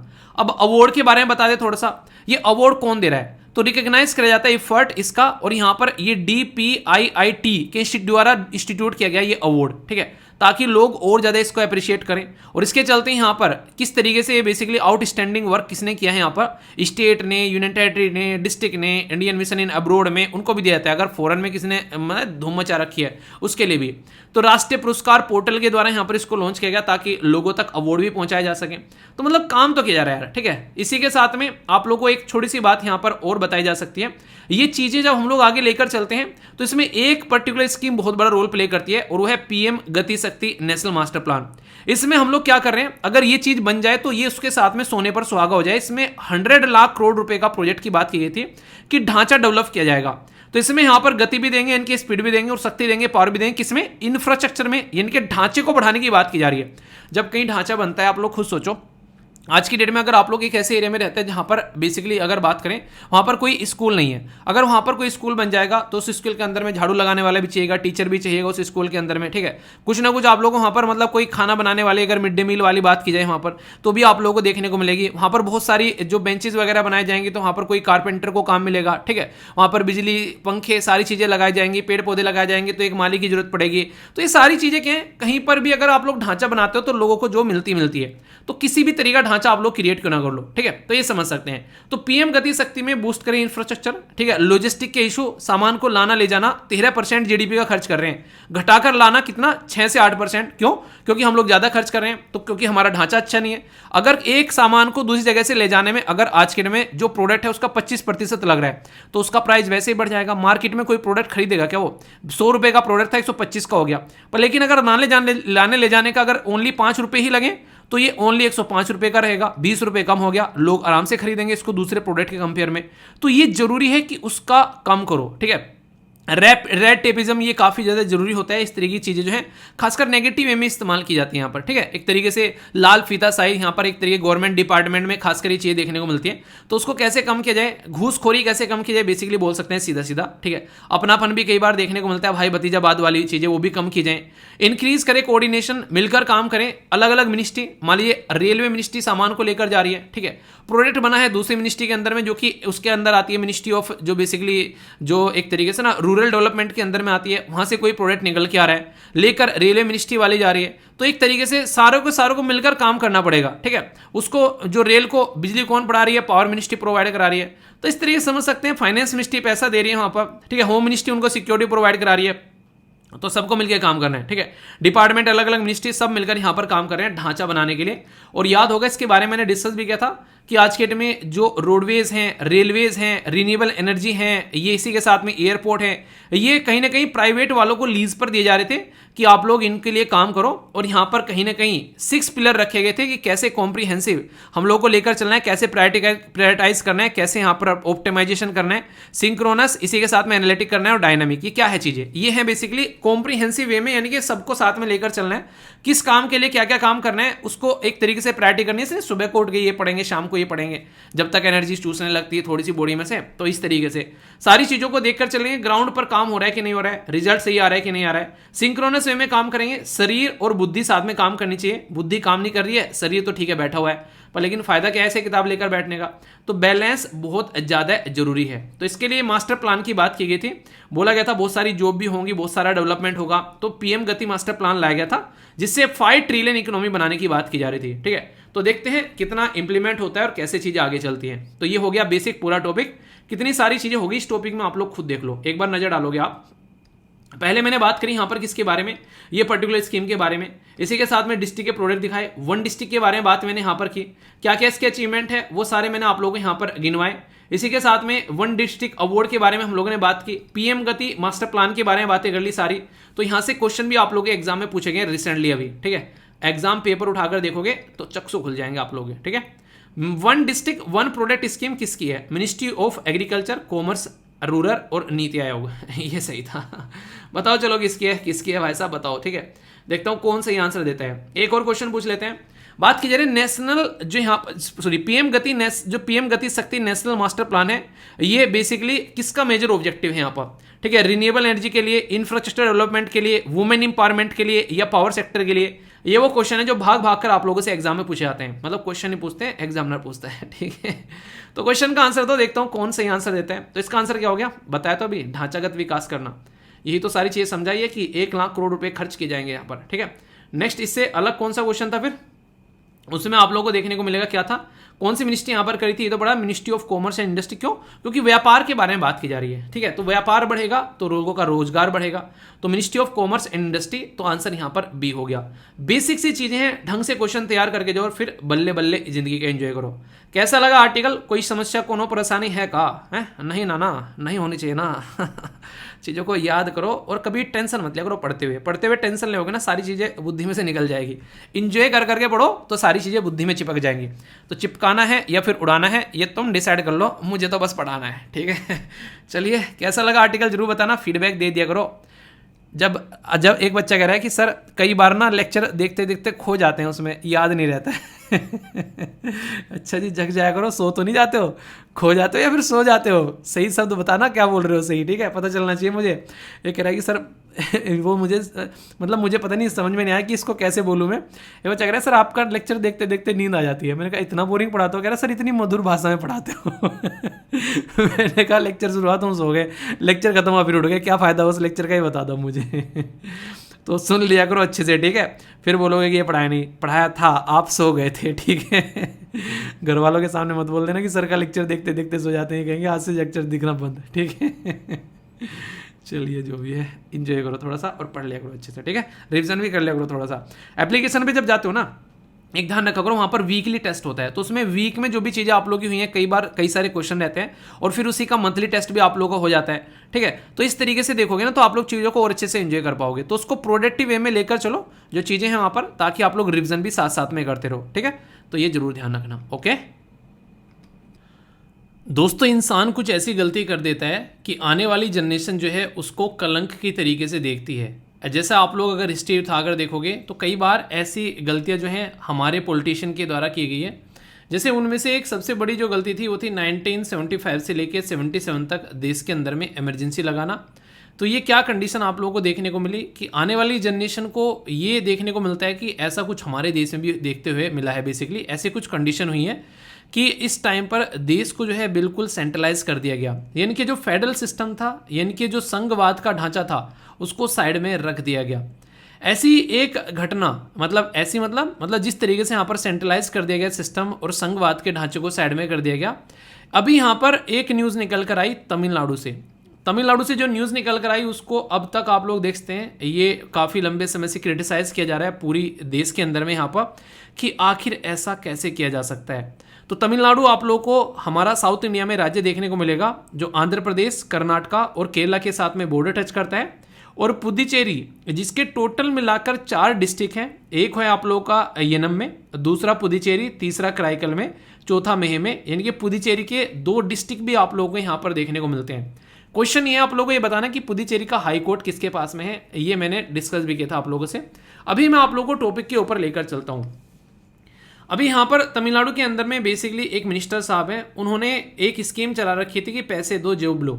तो पैसे दो जॉब लो, उसके चक्कर में यहाँ पर वो भाई साहब जो हैं जेल में भी गए। उन एक तरीके से काफ़ी सारी कंडीशन खराब हुई, बहुत सारी एक तरीके से नहीं, कई एक केसेस जब चलते हैं तो इंसान जो है कहीं ना कहीं एक तरीके से फ्रस्ट्रेट भी होता है, तो बहुत सारी चीज़ें देखने को मिलती है। तो पूरा माहौल जो था वहाँ पर एक तरीके से गरमाया होता काफ़ी अच्छे लेवल पर कुछ दिनों से। अभी जो गवर्नर साहब हैं उनके द्वारा काफ़ी बड़ा काम किया गया। उन्होंने क्या किया, उस पर्टिकुलर जो मिनिस्टर थे उनको क्या कर दिया, उनको डिसमिस कर दिया। डिसमिस मतलब उनकी पोस्ट से हटा दिया। तो जैसे ही उनको उनकी पोस्ट से हटाया गया, कुछ समय लगभग 3-4 घंटे तक ये ऑर्डर जो है वो इशू करके रखा गया। उसके बाद में गवर्नर साहब को लगा यार बहुत बड़ी गलती कर दी, तो ये तो मैंने बिल्कुल ही बवाल कर डाला। और यहाँ पर फिर इन्होंने 4 घंटे बाद में वो जो नोटिस है वो वापस ले लिया। पर तब तक जो है रायता बहुत ज़्यादा फैल चुका था और यहाँ पर होम मिनिस्ट्री का इंटरफेरेंस भी हुआ यहाँ पर कहीं ना कहीं इस पर्टिकुलर मुद्दे के ऊपर। तो पूरी जानकारी मैं आप लोगों को यहाँ पर बताऊंगा। अब से पहले भी यहाँ पर गवर्नर जो है वो काफ़ी सारी ऐसी चीज़ें करते हुए नजर आते हैं, खासकर उस स्टेट गवर्नमेंट के लिए जिस स्टेट में कोई और दूसरी पॉलिटिकल पार्टी आप लोगों को देखने को मिलती है। तो गवर्नर्स जो हैं वो आज की डेट में क्या करते हैं, वो बिल को भी होल्ड करके रखते हैं, यानी कि स्टेट गवर्नमेंट को उस तरीके से काम नहीं करने देते हैं जैसे स्टेट गवर्नमेंट काम करना चाहती है।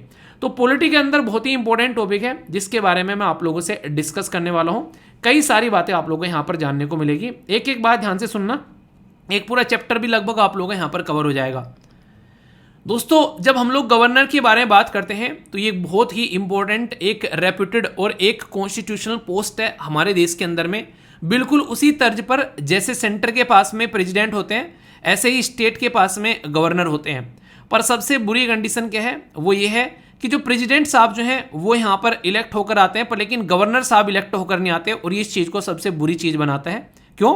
क्योंकि ना तो यहाँ पर इलेक्ट होकर आते हैं और एक तरीके से ना ही यहाँ पर जो पर्टिकुलर कन्वेंशन देखने को मिलती है कि किसी गवर्नर को अगर आप लोगों को अपॉइंट करना है तो थोड़ा चीफ मिनिस्टर से भी डिस्कस कर लेना, तो वो दूर दूर तक कहीं देखने को नहीं मिलता है।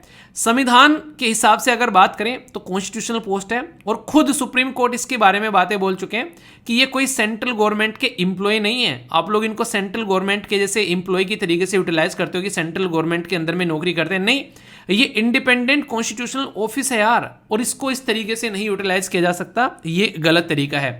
अगर बात करें आर्टिकल के बारे में, आर्टिकल 153 से लेके 167 तक का पार्ट 6 के अंदर में गवर्नर जो कि स्टेट एग्जीक्यूटिव के अंदर में आता है, इनके बारे में बात की जाती है। गवर्नर जो रहता है वो चीफ एग्जीक्यूटिव हेड होता है, यानी कि स्टेट के अंदर में जो भी काम होंगे वो गवर्नर के नाम पे होंगे, जैसे सेंटर के अंदर में जो भी काम होते हैं वो प्रेसिडेंट के नाम पर होते हैं। पर लेकिन ये एक नॉमिनल हेड होते हैं। नॉमिनल हेड किसके होते हैं यहाँ पर, एक तरीके से ये बेसिकली एग्जीक्यूटिव के नॉमिनल हेड होते हैं और इसी के साथ में एजेंट होते हैं सेंट्रल गवर्नमेंट के भी, यानी कि ये देखते हैं कि अगर यहाँ पर बेसिकली स्टेट गवर्नमेंट जो है क्या वो संविधान के हिसाब से काम कर रहा है कि नहीं कर रहा है, यानी कि कॉन्स्टिट्यूशन के हिसाब से स्टेट गवर्नमेंट काम कर रहा है या फिर नहीं कर रहा है। अगर नहीं कर रहा है तो फिर यहाँ पर उस सरकार को साइड में रखा जाए।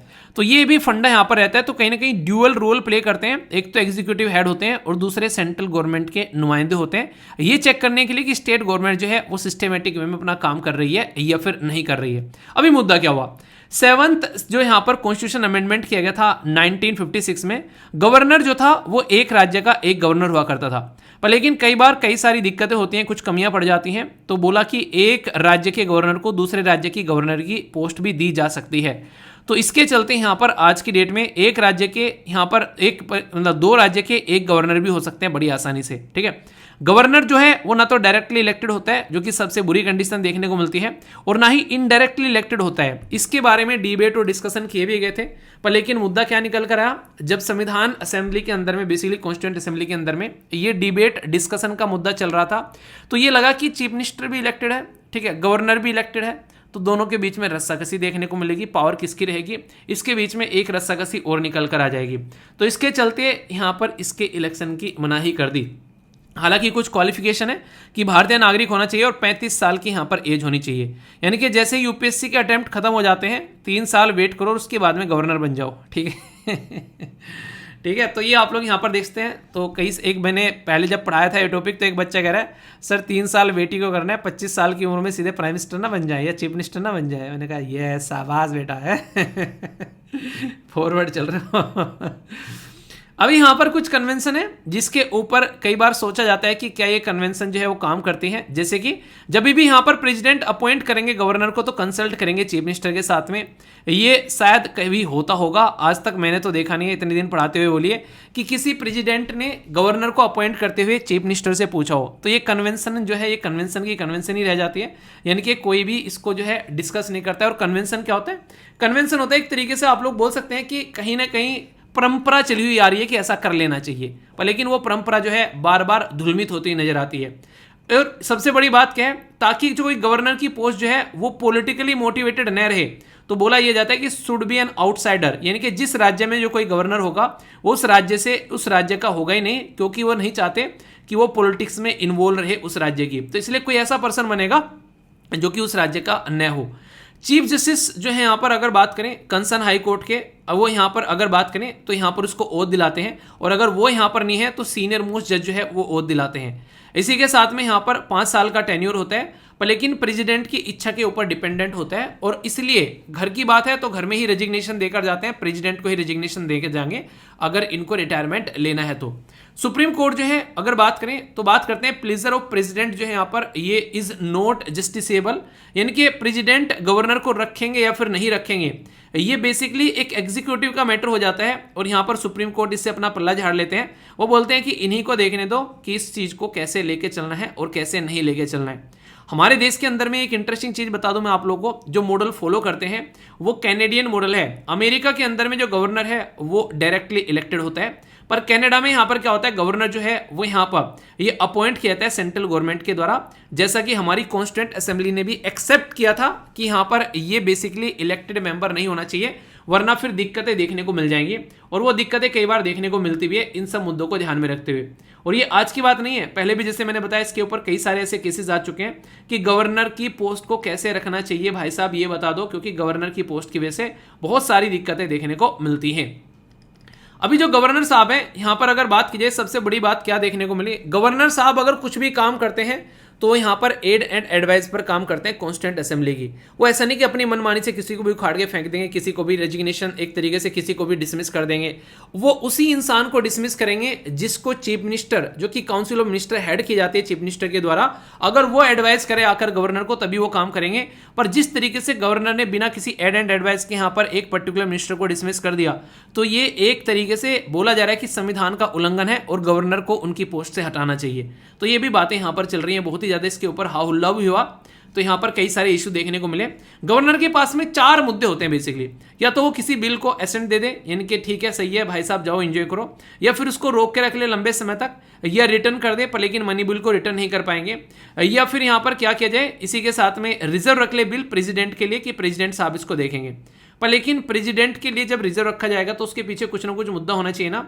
तो यहाँ पर वो संविधान के हिसाब से ना हो, डायरेक्टिव प्रिंसिपल मतलब संविधान को अपोज न कर रहा हो किसी भी तरीके से, ठीक है, डायरेक्टिव प्रिंसिपल के हिसाब से हो, इसी के साथ में देश की सिक्योरिटी को कोई हर्ट न पहुंचा रहा हो, इसी के साथ में एक्वाइजिशन ऑफ प्रॉपर्टी से रिलेटेड जब कोई केस होता है आर्टिकल 31A के अंदर में, तो इसको यहाँ पर इसके तहत देखा जाता है। ये क्वेश्चन रिसेंटली अभी यहाँ पर एग्जाम में पूछा गया, डीपीएसपी वाला पॉइंट ये याद रखना, किसी स्टेट पीसीएस के एग्जाम में डायरेक्ट क्वेश्चन यहां से बन गया कि प्रेसिडेंट के लिए कब कब यहां पर इसको रोक कर रखा जा सकता है। तो दोस्तों गवर्नर की पोस्ट को अगर आप लोग ध्यान से देखोगे तो 3 सिस्टम के द्वारा इसके बारे में अलग अलग गाइडलाइन जो है वो प्रपोज की गई। इसमें पहले थे सरकारीय कमीशन, दूसरा national commission to review the constitution, जो वर्किंग होती है, जो कि संविधान की जो वर्किंग है उसको रिव्यू करना कि संविधान ठीक से काम कर रहा है या फिर नहीं कर रहा है, और तीसरा था यहाँ पर जस्टिस मदन मोहन पुंची, जिसको आप लोग MM पुंची के नाम से भी जानते हैं। इन तीनों के द्वारा अलग अलग बातें बोली गई गवर्नर के नाम पर। क्या क्या बातें बोली गई एक एक कर आसान शब्दों में आप लोगों को बताता हूं, बड़ी ही आसान सी बातें बोली गई हैं। जैसे सरकारी कमीशन ने क्या बोला, जो कि 1983 में आया था, इसने साफ साफ बोला कि गवर्नर की पोस्ट को इंडिपेंडेंट बनाकर अगर रखना है तो यहां पर क्या करना है कि vice president of India, speaker of Lok Sabha, consult करें प्राइम मिनिस्टर के साथ में जब भी गवर्नर का सिलेक्शन किया जाए। यानी कि गवर्नर का सिलेक्शन ऐसा नहीं कि बस सरकार जो है वो अपने हिसाब से यहां पर बस उठाए और बैठा दे, एक पर्टिकुलर एक सिस्टम बनाया जाए जिसके थ्रू गवर्नर को जो है अपॉइंट किया जाए। इससे फायदा क्या होगा, उसके इंडिपेंडेंट रहने के चांसेस जो हैं वो बढ़ जाएंगे, यानी कि वो अपने हिसाब से भी काम कर सकता है। आज के डेट में तो ऐसा लगता है कि जैसे कि सरकार का एक तरीके से एम्प्लॉय है, जैसे कि सुप्रीम कोर्ट ने खुद स्टेटमेंट देकर बोली है, मेरे शब्द नहीं है, ये खुद सुप्रीम कोर्ट के शब्द हैं कि इसको अपना एम्प्लॉय मत समझो, ये एक इंडिपेंडेंट संवैधानिक ऑफिस है। पॉइंट नंबर 2, यानी कि national commission to review the working of constitution, यानी कि हमारा संविधान ठीक से काम कर रहा है या फिर नहीं कर रहा है, इसके लिए कमीशन बनाया गया था 2000 में। इस कमीशन ने भी देखा यार गवर्नर की पोस्ट की बड़ी बेकदरी हो रखी है, तो इन्होंने भी सजेस्ट किया कि जो गवर्नर ऑफ द स्टेट है वो अपॉइंट करना चाहिए प्रेसिडेंट से, पर लेकिन अपने हिसाब से नहीं, किसी जिस राज्य में उसको अपॉइंट किया जा रहा है उस राज्य के चीफ मिनिस्टर से कंसल्ट किया जाए। इससे क्या होगा भाई, कल को दोनों को मिलकर काम करना है ना, गवर्नर को चीफ मिनिस्टर को। अगर आप लोग उसके ऊपर एक ऐसा बंदे को ले जाके बैठा दे रहे हो जो उनके साथ में मिलकर काम करने के लिए तैयारी नहीं है, तो फिर क्या होगा, तो फिर तो वहां पर बर्तन फूटेंगे, एक दूसरे के सर फूटेंगे उसके साथ में। और ऐसा ही हर एक राज्य में देखने को मिलता है, मैक्सिमम देखा होगा वेस्ट बंगाल में भी सेम कंडीशन है, इसी के साथ में दिल्ली के अंदर में जो एलजी की बात चल रही है, इसी के साथ में तमिलनाडु में एक कंडीशन देखने को मिली, कुछ दिनों पहले केरला में एक कंडीशन देखने को मिल रही थी। मतलब जहां जहां और गवर्नमेंट सेंटर की और गवर्नमेंट स्टेट की अलग अलग दोनों, उसमें यहां पर ये कंडीशन बड़ी फ्रीक्वेंटली देखने को मिलती है। तीसरा जो काफी इंपॉर्टेंट है और इसके ऊपर क्वेश्चन पूछे जाते हैं जब सेंटर और स्टेट के रिलेशन के बारे में बात करते हैं, इसको बोलते हैं मदन मोहन पुंची कमेटी। 2007 में आई भाई साहब ये कमेटी। इसने क्या बोला, इसने ये बोला कि एक कमेटी बनाओ आप लोग, इस कमेटी ने ये बोला कि एक कमेटी बनाओ आप लोग और उस कमेटी में कुछ लोगों को रखो जो कि गवर्नर को बेसिकली अपॉइंट करेंगे। कौन, जैसे प्राइम मिनिस्टर हो गए, होम मिनिस्टर हो गए, वाइस प्रेसिडेंट हो गए, स्पीकर हो गए और चीफ मिनिस्टर उस स्टेट के जिसके लिए गवर्नर चूज करना है, इनको मिलाकर इनसे कंसल्ट करना है, बाकी का अपना यहां पर रिकमेंड करें और उसके बेस पर यहां पर आप लोग गवर्नर को लेकर आओ। Point number 1। पॉइंट नंबर 2 और भी इंपॉर्टेंट है कि डॉक्ट्राइन ऑफ प्लीजर, यानी कि प्रेसिडेंट की इच्छा अनुसार यहां पर काम करते हैं गवर्नर, ये यहां पर देखने को मिलती है। इसको डिलीट कर दो, क्यों, क्योंकि इसको डिलीट करेंगे तो फिर गवर्नर जो है वो सेंट्रल गवर्नमेंट के कमांड का आदमी नहीं रहेगा, फिर वो एक संवैधानिक इंडिपेंडेंट पोस्ट होती नजर आएगी और गवर्नर भी अपने हिसाब से यहां पर काम कर पाएंगे और वो काम करेंगे aid and advice to the जो स्टेट गवर्नमेंट है उसके हिसाब से। और जो सबसे इंटरेस्टिंग चीज यहां पर बोली गई, ये हालांकि ये सारी बातें बोल तो दी सामने वाले ने, पर इनको इंप्लीमेंट ही नहीं किया गया कि इंपीचमेंट करवाओ गवर्नर का, वो भी स्टेट लेजिस्लेचर के हिसाब से, अगर governor out of the box जाकर काम करता है, यानी कि गवर्नर को उसी हिसाब से काम करना है जैसे कि यहां पर उसको काम करने के लिए होना चाहिए। यानी कि कैसे होना चाहिए, जैसे प्रेसिडेंट होता है, प्रेसिडेंट के बारे में आप लोगों को पता है प्रेसिडेंट किस तरीके से काम करते हैं, तो जिस तरीके से प्रेसिडेंट काम करते हैं, मतलब एक तरीके से एड एंड एडवाइस से काम करते हैं ना हमारी काउंसिल ऑफ मिनिस्टर के हिसाब से, इसी तरीके से यहां पर गवर्नर जो है वो भी यहां पर उसी तरीके से काम करे। और ये तब होगा जब यहां पर गवर्नर को थोड़ा सा तो ये होगा कि यार कल को अगर मैंने कुछ गलत किया तो मुझे यहां से हटाया जा सकता है, तो एटलीस्ट थोड़ी सी एक होती है, थोड़ा सा एक कंट्रोल आप लोग बोल सकते हैं हल्का सा, क्योंकि गवर्नर जो है वो अपॉइंटेड पर्सन है और यहां पर सेंटर के द्वारा चुने गए जो नुमाइंदे हैं, सॉरी जो बाकी के जो लोग हैं यहां पर, वो किसके द्वारा चुने गए, जनता के द्वारा चुने गए नुमाइंदे हैं, ये आप लोग देख सकते हैं। ठीक है, तो ये बेसिक चीजें हैं, इसमें याद रखिए, जैसे मैंने बताया अभी गवर्नर की पोस्ट के बारे में सारी बातें, तो ये बहुत ही बेसिक सी चीजें हैं जो आप लोगों से क्वेश्चन की फॉर्म में पूछी जा सकती है। ठीक है, और खासकर जब हम लोग बात करते हैं, जैसे मैंने बताया ना अभी यहाँ पर कि गवर्नर जो है एक संवैधानिक पोस्ट है, तो यहाँ पर एक बेसिक सी चीज है कि संवैधानिक पोस्ट को संविधान के हिसाब से ही काम करने दो, उसको एक सरकार का एम्प्लॉय मत बना के रखो यार। ठीक है, तो ये सारी बातें हैं, क्योंकि आप लोगों को पता है एक आर्टिकल भी है संविधान के अंदर में जो कि बोला गया था भीमराव अंबेडकर जी के द्वारा कि ये कभी यूज नहीं किया जाएगा, आर्टिकल 356। ठीक है पर लेकिन आज की डेट में इतनी बार इस्तेमाल किया जा चुका है जिसकी कुछ हद नहीं है, इतनी बार यहाँ पर एक तरीके से बोल सकते हैं कि ये ऐसा आर्टिकल था, लग रहा था कि भाई इसको कोई यूज़ नहीं करेगा, पर लेकिन ये आज तक का सबसे ज़्यादा यूज़ किए जाने वाले आर्टिकल में से भी एक आर्टिकल आप लोगों को देखने को मिलता है। ठीक है, तो जरूरी है चीज़ों को बैलेंस बना के रख के चलना। चलिए, जो भी है फिलहाल के टाइम पर गवर्नर की पोस्ट जो है वो बैलेंस बनाने वाली होती है, पर लेकिन इम्बैलेंस का काम कर रही है, तो इसकी वजह से यहाँ पर कॉन्ट्रोवर्सी की वजह से न्यूज़ में आ गई। क्वेश्चन रेगुलर पूछे जाते हैं, रीजन भी है। रीजन क्या है, रीजन ये है कि बार बार यहाँ पर न्यूज़ में आता है गवर्नर साहब, तो देख सकते हैं यहाँ पर कि सुप्रीम कोर्ट का जजमेंट 2018 का था, उसने बात की यहाँ पर एलजी के बारे में, दिल्ली से रिलेटेड जो बात निकल कर आई, ऐसे ही यहाँ पर बात की गई गवर्नर के रोल के बारे में। तो यहाँ भी क्वेश्चन पूछा गया आप लोगों से ऑर्डिनेंस के बारे में, ऑर्डिनेंस के बारे में 2022 में डायरेक्ट क्वेश्चन आ गया। तो गवर्नर न्यूज़ में रहते हैं यार, बहुत ज़्यादा न्यूज़ में रहते हैं, तो इसलिए यहाँ पर ये चीज़ देखने को मिलती है। ठीक है, इंटरेस्टिंग क्वेश्चन है, consider the following statement. Article 153 से 167 तक पार्ट 4 में यहां पर कॉन्स्टिट्यूशन डील करता है एग्जीक्यूटिव के बारे में, और गवर्नर जो है वो चीफ एग्जीक्यूटिव हेड है, और गवर्नर जो है should qualified as the member of Lok Sabha. कौन सी स्टेटमेंट यहां पर आप लोगों को बताना है करेक्ट है, ठीक है। तो करेक्ट कौन सी है, ओनली एक ही स्टेटमेंट करेक्ट है, वो कौन सी है ये आप लोग बता दो, क्योंकि यहां पर तो 5 की जगह 6 होगा, ये सही है। और यहां पर लोकसभा की बात कहां से आ गई भाई साहब वो तो बेचारा एक तरीके से आप लोग समझ सकते हैं, जो गवर्नर है should be qualified as a member of Lok Sabha, ऐसा कुछ होता है क्या है? मेंबर ऑफ लोकसभा गवर्नर होगा तो यहाँ क्या मतलब है? ऐसा क्यों बोल रहा हूं, क्योंकि वहां पर तो एज 25 है भाई मेंबर ऑफ लोकसभा बनने की, और यहाँ पर कितनी है 35 है, तो मेंबर ऑफ लोकसभा बनने की बात हो जाएगी क्या यहाँ पर? तो अपने आप गलत हो गई स्टेटमेंट। तो बड़े ही कॉमन सेंस के क्वेश्चन आप लोगों से पूछे जाते हैं यार, आंसर यहाँ पर ये हो गया, तो आसानी से आप लोग आंसर दे सकते हैं। इंटरेस्टिंग क्वेश्चन है यहाँ पर, कॉन्स्टिट्यूशन यहाँ पर बात की जा रही है कमेटी के बारे में और कमीशन के बारे में आर्ग्यू करना है कि किसने इम्पीचमेंट के बारे में बात की थी गवर्नर के बारे में, कि गवर्नर का इम्पीचमेंट होना चाहिए। तो ये याद रखना, ये MM पुंची थे जिनके द्वारा ये बात बोली गई थी, इनको मदन मोहन पुंची के नाम से भी आप लोग जानते हैं, ठीक है। पुंची कमीशन का नाम सुनते हैं ना, तो वही इंपॉर्टेंट बात यहाँ पर निकल कर आती है। तो बेसिक सी स्टेटमेंट है यहाँ पर, बिल्कुल प्योर। तो आर्टिकल कैसा लगा, बाकी ये बताओ कि गवर्नर साहब ने जो किया क्या वो सही किया, अपनी पावर का ही क्या सही इस्तेमाल है कि एक पर्टिकुलर मिनिस्टर को हटा देना, हालांकि उनके पास में मिनिस्ट्री नहीं थी, पर फिर भी एक तरीके से उनको हटा देना इस तरीके से बिना चीफ मिनिस्टर से कंसल्ट किए, तो ये संविधान का उल्लंघन है कि नहीं है, इसीलिए बोला गया था कि गवर्नर को हटा देना चाहिए भी, ठीक है। तो पूरा आर्टिकल था इंपॉर्टेंट, बेसिक बैकग्राउंड इन्फॉर्मेशन के साथ में जान लिया। कोई दिक्कत कोई समस्या हो तो बताना, उसको दूर किया जाएगा, है कि नहीं। दोस्तों ये जो आर्टिकल है ये एक तरीके से अवार्ड के बारे में यहाँ पर बात कर रहा है, तो डायरेक्ट को क्वेश्चन आप लोगों के लिए यहाँ पर पूछे जा सकता है, पर मैं आप लोगों को खासकर लड़कियों को बात बोलूंगा जरूर यहाँ पर, कि आप लोग कभी एक बार टाइम मिले यहाँ पर तो आप लोग को यहाँ पर फ्लोरेंस नाइटिंगेल के बारे में जाकर जरूर पढ़ना, ठीक है। तो ये एक ऐसी पर्सनैलिटी है जो आप लोग को जिंदगी में सोचने का समझने का तरीका चेंज कर देगी आप लोगों की लाइफ का। अगर इनके बारे में स्टोरी पढ़ेंगे यूट्यूब पर जाकर सर्च कर लेना, कई सारी वीडियोस आप लोगों को देखने को मिल सकती हैं जो इनकी स्टोरी को एक्सप्लेन करती है। तो लड़कियों के लिए खासकर जो लीडरशिप की क्वालिटी अगर देखने की बात की जाए तो इनका उदाहरण आप लोग मेंशन कर सकते हैं।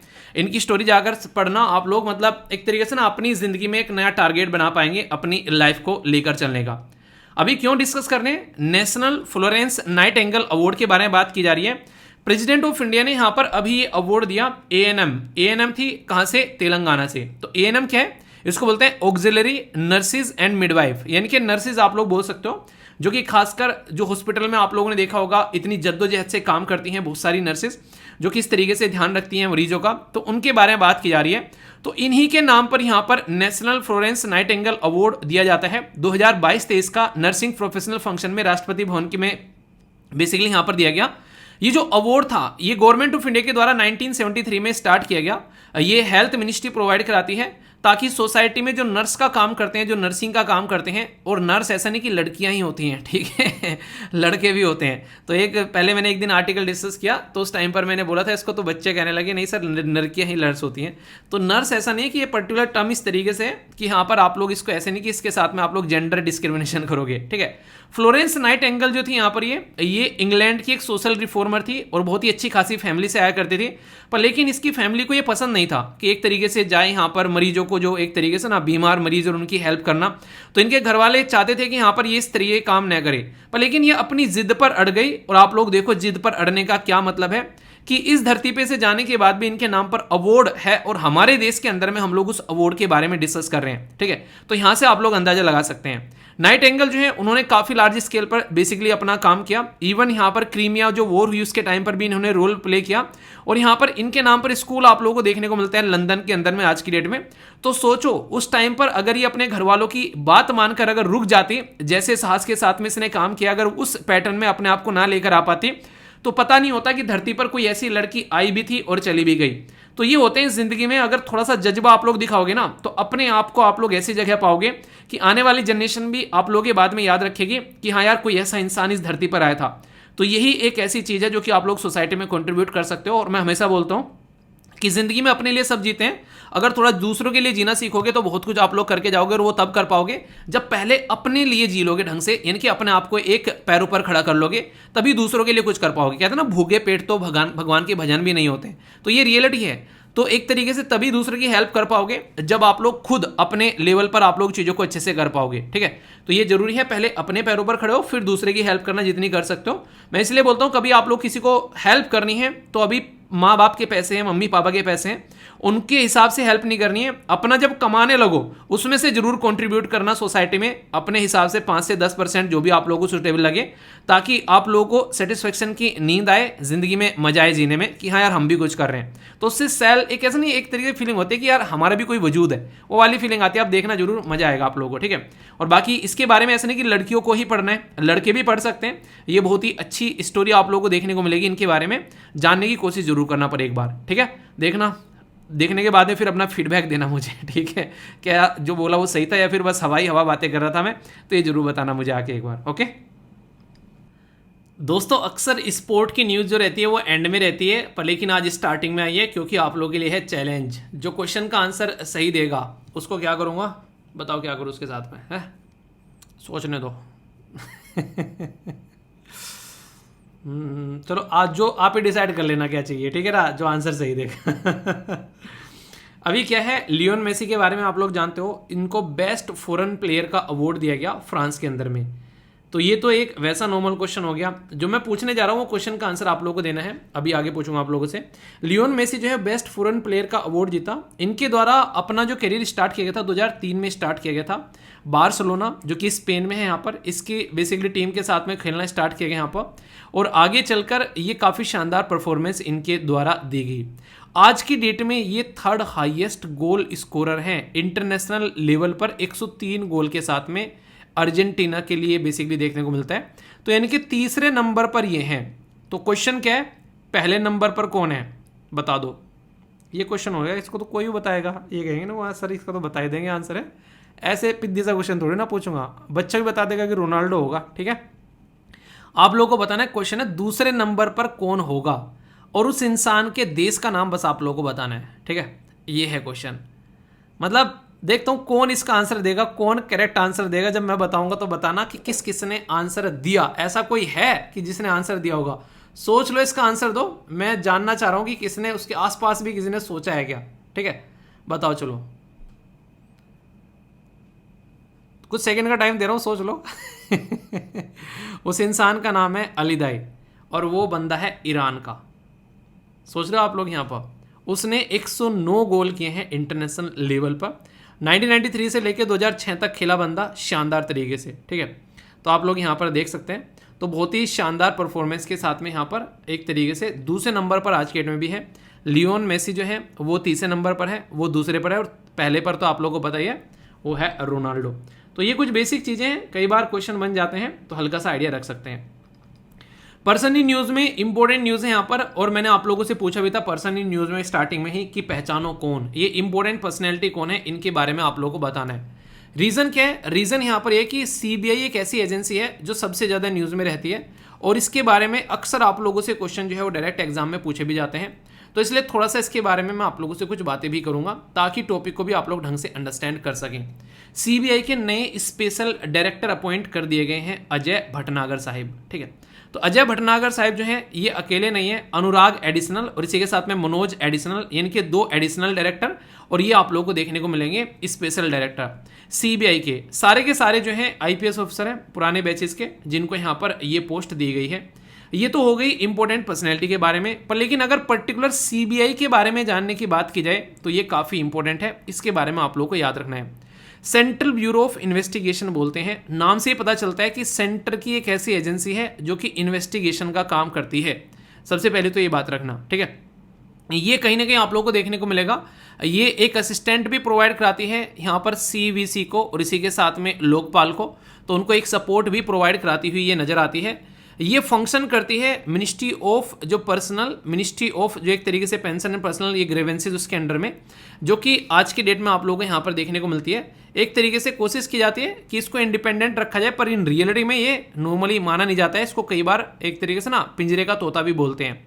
हमारे देश को इंटरनेशनल लेवल पर अगर कोई रिप्रेजेंट करती है बेसिकली पुलिस कैटेगरी में, तो वो सीबीआई है। इंटरपोल का मेंबर अगर बात करें तो हमारी सीबीआई हम लोगों को रिप्रेजेंट करती है। तो यहाँ से आप लोग समझ सकते हैं ये आज की बॉडी नहीं है, ये आप लोगों को याद रखना है। स्पेशल पुलिस इस्टेब्लिशमेंट एक्ट के थ्रू यहाँ बेसिकली एक सिस्टम बनाया गया था अंग्रेजों के टाइम पर 1941 में। क्यों? क्योंकि वर्ल्ड वॉर जो हुई थी यहाँ पर सेकेंड, उसके टाइम पर बहुत सारी एलिगेशन लगी थी यहाँ पर ब्राइबरी यानी कि करप्शन की, ये ब्राइबरी की यानी कि घूसखोरी की, तो उसको चेक करने के लिए यहाँ पर बनाया गया था। आगे चलकर जो सीबीआई है 1946 में हमारे देश के अंदर में दिल्ली पुलिस इस्टेब्लिशमेंट एक्ट के थ्रू इसको पावर दी गई और एक कमेटी आई निकलकर जिसका नाम था संतनाम कमेटी। उसने आगे चलकर यहाँ पर बेसिकली इसको बोला सजेस्ट करने के लिए कि ऐसी कोई बॉडी यहाँ पर होनी चाहिए। वो अलग बात है कि ये बेचारा आज की डेट में भी एक ऐसी एजेंसी है यहाँ पर, ये किसी पर्टिकुलर एक्ट के थ्रू नहीं है, ये एक ऐसी एजेंसी है जिसके लिए कहीं और से पावर लेकर अपना काम कर रही है। ठीक है, देश के अंदर में करप्शन के matter, economic crime, special crime या फिर कोई ऐसी चीज़ें जो यहाँ पर लगता है सीबीआई को देनी चाहिए, वो भी सीबीआई को यहाँ पर पकड़ाई जाती है। पर सबसे इंपॉर्टेंट बात क्या है, जो अपॉइंट किए जाते हैं यहाँ पर इसके अंदर में जो डायरेक्टर, उसको बेसिकली अपॉइंट कैसे किया जाता है, ये काफ़ी इंपॉर्टेंट है। इसमें 3 पर्सनैलिटी होती है जो रिकमेंड करती है, कमेटी जो बोलती है यहाँ पर। वो कमेटी के अंदर में जो हेड होते हैं उसके होते हैं पीएम, जो कि उस कमेटी को हेड करते हैं। नेक्स्ट यहाँ पर आप लोगों को देखने को मिलेंगे अदर मेंबर कौन रहेंगे, लीडर ऑफ अपोजिशन आप लोगों को देखने को मिलेंगे। ठीक है, या फिर leader of single largest party बोल सकते हैं, चीफ जस्टिस ऑफ इंडिया या फिर सुप्रीम कोर्ट के जज देखने को मिलेंगे। तो ये पर्सन यहाँ पर डिसाइड करते हैं, यानी कि यहाँ पर ये मेंबर डिसाइड करते हैं कि कौन यहाँ पर निकल कर आएगा। तो कई बार प्राइम मिनिस्टर साहब जो है उनकी भी नहीं सुनी जाती, लीडर ऑफ अपोजिशन और चीफ जस्टिस ऑफ इंडिया कोई और पसंद आया, उन्होंने उसको अपॉइंट कर दिया। तो इंडिपेंडेंट बनाने की कोशिश यहाँ पर की जाती है सीबीआई को। इसके चलते यहाँ पर बेसिकली ये चक्कर रहता है। इसको फिक्स टेन्योर दिया जाता है कि सीबीआई का डायरेक्टर अगर कोई लेकर आए तो 2 साल उसको रखो एटलीस्ट, कौन तो होना चाहिए। पर लेकिन ये कहने और कथनी और करने में फर्क रहता है। सीवीसी एक्ट के थ्रू यहाँ पर इसको ये टेन्योर देने की कोशिश की जाती है। मतलब दिल्ली पुलिस इस्टेब्लिशमेंट एक्ट के थ्रू इसको पावर मिलती है, सीवीसी एक्ट के थ्रू इसके डायरेक्टर को पावर मिलती है। इसलिए कहते हैं इसका कुछ नहीं है घर का भाई का। ठीक है, इधर से ये ले लिया उधर से ले लिया और जिंदगी चल रही है जैसे तैसे। तो ये एक काफ़ी इंपॉर्टेंट बॉडी है देश के अंदर में, पर पॉलिटिकल इंटरफेरेंस बताया जाता है। इसी के चलते यहाँ पर इसकी अकाउंटेबिलिटी नहीं मानी जाती है। नॉर्मली माना जाता है कि सीबीआई है तो सरकार के कंट्रोल में ही काम करेगी, पर लेकिन इन रियलिटी में बोला जाता है कि सीबीआई जो है वो इंडिपेंडेंट तरीके से काम यहाँ पर करनी चाहिए। और कई सारे ऐसे डायरेक्टर रहे कि यहाँ पर इसके लिए जो बेसिकली कई सारे सजेशन देकर गए। अभी यहाँ पर बात करें, वैसे लॉ एंड ऑर्डर का जो है वो सब्जेक्ट आप लोगों को देखने को मिलेगा स्टेट लिस्ट के अंदर में आता है, पर सीबीआई को ये पावर रहती है कि वो स्टेट में जाकर भी इन्वेस्टिगेशन कर सकती है। पर लेकिन अगर स्टेट अपनी परमिशन छीन ले तो सीबीआई वहाँ पर एंट्री नहीं करेगी, कोर्ट अगर परमिशन दे तो ही सीबीआई एंट्री करेगी। तो ये सारी की सारी जो बातें बताई हैं ये बहुत ही एक तरीके से कॉमन सी बातें हैं जो कई बार क्वेश्चन की फॉर्म में भी पूछी जाती है। ये समझो कि सीबीआई का एक चैप्टर का ओवरव्यू दे दिया लक्ष्मीकांत की किताब का आप लोगों का। ठीक है, एंजॉय करो अब इसको। आगे चलते हैं, यहाँ पर बात की जा रही है अवार्ड एंड ऑनर के बारे में। ये जितनी भी सारी बातें बोल रही हैं ये तुम्हें यहाँ दिखी हुई मिल जाएंगी भाई, आज जाकर सर्च कर लियो एक बार इसको यहाँ। ठीक है, मतलब इसको सर्च कर लेना एक बार, SLEpedia पर सीबीआई लिखोगे तो जो जो बातें मैंने आप लोगों को सुनाई है वो सारी की सारी बातें आप लोगों को लिखी हुई मिल जाएगी इसके बारे में सारी, और वो भी हिंदी एंड इंग्लिश दोनों में। ठीक है, तो एंजॉय कर लेना। नोट्स आप लोगों के SLEpedia पर है, देखो 27 जून 2022 में यहाँ पर पोस्ट किए गए थे, तो अच्छे से इसको एंजॉय करना बेसिक बैकग्राउंड इन्फॉर्मेशन के साथ में। ठीक है, अवार्ड के बारे में बात करते हैं, पुरस्कार के बारे में बात करते हैं। ठीक है, तो पुरस्कार जो है वो प्रोत्साहन के लिए दिए जाते हैं कि हाँ ये अवार्ड है इस इंसान को दे दिया गया, तो कहीं ना कहीं उसको अप्रिशिएट करने के लिए यहाँ पर अवार्ड दिया जाता है। और खासकर जो मिनिस्ट्री है वो तो करती यही काम है कि ज़्यादा से ज़्यादा उन लोगों को अवार्ड दिया जाए ताकि उनको देखकर और लोग भी जो है उस काम को और अच्छे से करने की सोचें। ठीक है, तो ऐसे ही एक अवार्ड के बारे में आप लोगों से बात करने वाला हूँ। तो यहाँ पर बात करते हैं पहले कि एक पर्टिकुलर अवार्ड है किसके द्वारा जीता गया, तो इसके बारे में बात करेंगे। और यहाँ पर जो पर्सनैलिटी है ये कौन है पहले आप लोगों को ये बताना है पिक्चर में। Ministry of health and family welfare जो है उसके द्वारा अवार्ड जीता गया यहाँ पर क्रेता विक्रेता गौरव सम्मान, ये है समारोह 2023 का जो यहाँ पर बात की जा रही है। तो ministry of health and family welfare जो है अवार्ड दिया गया यहाँ पर, इसको किसके द्वारा, हाईएस्ट सिंगल बिड प्रोक्योरमेंट देखने को मिली, यानी कि सबसे ज्यादा है जो पर्टिकुलर नहीं कहते कि एक तरीके से सामान खरीदा और बेचा गया, तो उसके चलते यहाँ पर इस पर्टिकुलर सिस्टम के थ्रू तो यहाँ पर ये सम्मान इनको यहाँ पर मिला। बहुत सारा ऐसा सामान होता है जो बेचा खरीदा जाता है, तो ई मार्केट प्लेस जो है गवर्नमेंट का जो कि मिनिस्ट्री ऑफ कॉमर्स के अंडर में आता है, तो उसके थ्रू यहाँ पर ये अवार्ड जो है वो ऑर्गेनाइज कराया गया। ठीक है, तो यहाँ पर ये कौन सी मिनिस्ट्री के मिनिस्टर हैं आप लोगों को मैंने बच्चे पूछा है बताना इसको। तो डिपार्टमेंट के द्वारा जो प्रोक्योर किया गया यहाँ पर उसके चलते यहाँ पर ये अवार्ड दिया रहा है ई मार्केट जो बेसिकली प्लेस के लिए, और on board domestic vendor of the vacancy आप वो सॉरी वैक्सीन, यानी कि जो भी दवाइयाँ आप लोगों को पता है दवाइयाँ खरीदी बेची गई, तो सबसे ज़्यादा यहाँ पर ऑर्डर जो निकल कर आए वो यहाँ से निकल कर आए, और वो भी ऑनलाइन वाली चीज़ देखने को मिली, तो इसलिए यहाँ पर ये अवार्ड इनको दिया जा रहा है। ठीक है, नेशनल लेवल की जो न्यूज़ है यहाँ पर इसमें बात की जा रही है कि पावर इंडस्ट्री के द्वारा स्टेब्लिश किया जा रहा है ये उत्प्रेरक, ठीक है। उत्प्रेरक इस सेंट्रल एक्सीलेंस एक्सेलेटर जो एक तरीके से adaptation of the energy efficiency technology जो भी है इंडियन इंडस्ट्री के अंदर में क्या है, पूरा समझाता हूँ आसान शब्दों में। बेसिकली अभी यहाँ पर ये जो उत्प्रेरक ये यहाँ पर लॉन्च किया गया है। सबसे पहले तो यहाँ पर अगर कोई भी ऐसा शब्द आप लोगों के सामने आता है तो उस शब्द की फुल फॉर्म आप लोगों को याद रखनी है, ठीक है। अगर फुल फॉर्म याद नहीं रखोगे तो फिर वो शब्द भी आप लोगों को याद नहीं रहेगा। तो यहाँ पर इसकी फुल फॉर्म क्या रखी गई है, उन्नत तकनीकी प्रदर्शन केंद्र, ठीक है। तो एक तरीके से बात करते हैं कि उन्नत तकनीकी का इस्तेमाल किए जाने की बात की जा रही है हमारी कंट्री में इंडस्ट्री के अंदर में। तो उसको सपोर्ट प्रोवाइड कराने के लिए उत्प्रेरक जो है उसका इस्तेमाल किया गया है ताकि एनर्जी इफिशिएंस बनाया जा सके हमारी इंडस्ट्री, यानी कि जो भी इंडस्ट्री जो है उसको इस तरीके से यहाँ पर आगे लेकर चला जा सके ताकि जो भी एनर्जी उसके अंदर यूज़ की जा रही है वो अच्छे लेवल पर उसका इस्तेमाल करें। इसी के साथ में ये एग्जीबिशन कम इन्फॉर्मेशन सेंटर नॉलेज रिलेटेड यहाँ पर चीज़ देखने को मिल रही है। उत्प्रेरक जो है वो सर्व करेगा स्ट्रेटेजिक कैपेसिटी बिल्डिंग इंस्टीट्यूशन और यहाँ पर वन स्टॉप सोल्यूशन भी देखने को मिलेगा एनर्जी प्रोफेशनल के पॉइंट ऑफ व्यू से अगर आप लोग बात करते हैं तो, ठीक है। तो ये डायरेक्ट पूछा जा सकता है। तो मिनिस्ट्री ऑफ पावर के तहत यहाँ पर ये चीज़ें आप लोगों को देखने को मिल रही है। ओके, ये इंटरेस्टिंग है। स्टेट के बारे में कई बार कई सारी स्कीम्स होती हैं तो उनको मैच करने के लिए पूछ लिया जाता है। यहाँ पर बात की जा रही है अम्मा मोदी। अम्मा मोदी नहीं, यहाँ पर पूरा का पूरा नाम आप लोगों को यहाँ पर याद रखना है, पर लेकिन पूरा नाम इसलिए नहीं लिखा जा रहा ताकि आप लोग उसको पहचान ना पाओ, ठीक है। तो यहाँ पर पूरा नाम क्या है, इसका पूरा नाम आप लोग याद रखना। इसका नाम है यहाँ पर जगन्ना अम्मा वोदी, ठीक है। तो यहाँ पर जगन मोहन रेड्डी का नाम आप लोगों ने सुना होगा जो कि आंध्र प्रदेश के चीफ मिनिस्टर हैं। तो वहाँ से बेसिकली नाम निकल कर आ रहा है। आंध्र प्रदेश हमारी कंट्री में एक ऐसा राज्य है जिसमें 2014 में से एक नया राज्य निकाला गया जिसका नाम था तेलंगाना। अब ये बताना कि आंध्र प्रदेश को कितने स्टेट की बाउंड्री जो है वो टच करती है। ये जो पर्टिकुलर स्कीम है इसमें यहाँ पर एक सपोर्ट प्रोवाइड कराने की बात की जा रही है। तो उसके तहत यहाँ पर बोला गया आंध्र प्रदेश के chief minister vice Jagan Mohan Reddy साहब के हिसाब से अगर बात करें तो यहाँ पर ये जो स्कीम है ये स्कीम जो है ये डिपॉजिट करेगी 6,393 करोड़ रुपए अलग अलग बैंक अकाउंट में 43 लाख जो बेनिफिशियरी होंगे अम्मा वोदी स्कीम के तहत में। ये ऑल जो मैनुअल बेनिफिशियरी होंगे 83 लाख के करीब आप लोगों को स्टूडेंट देखने को मिलेंगे यहाँ पर अगर बात करें, जो कि 1 से लेकर 12th क्लास के आप लोगों को यहाँ पर देखने को मिलेंगे।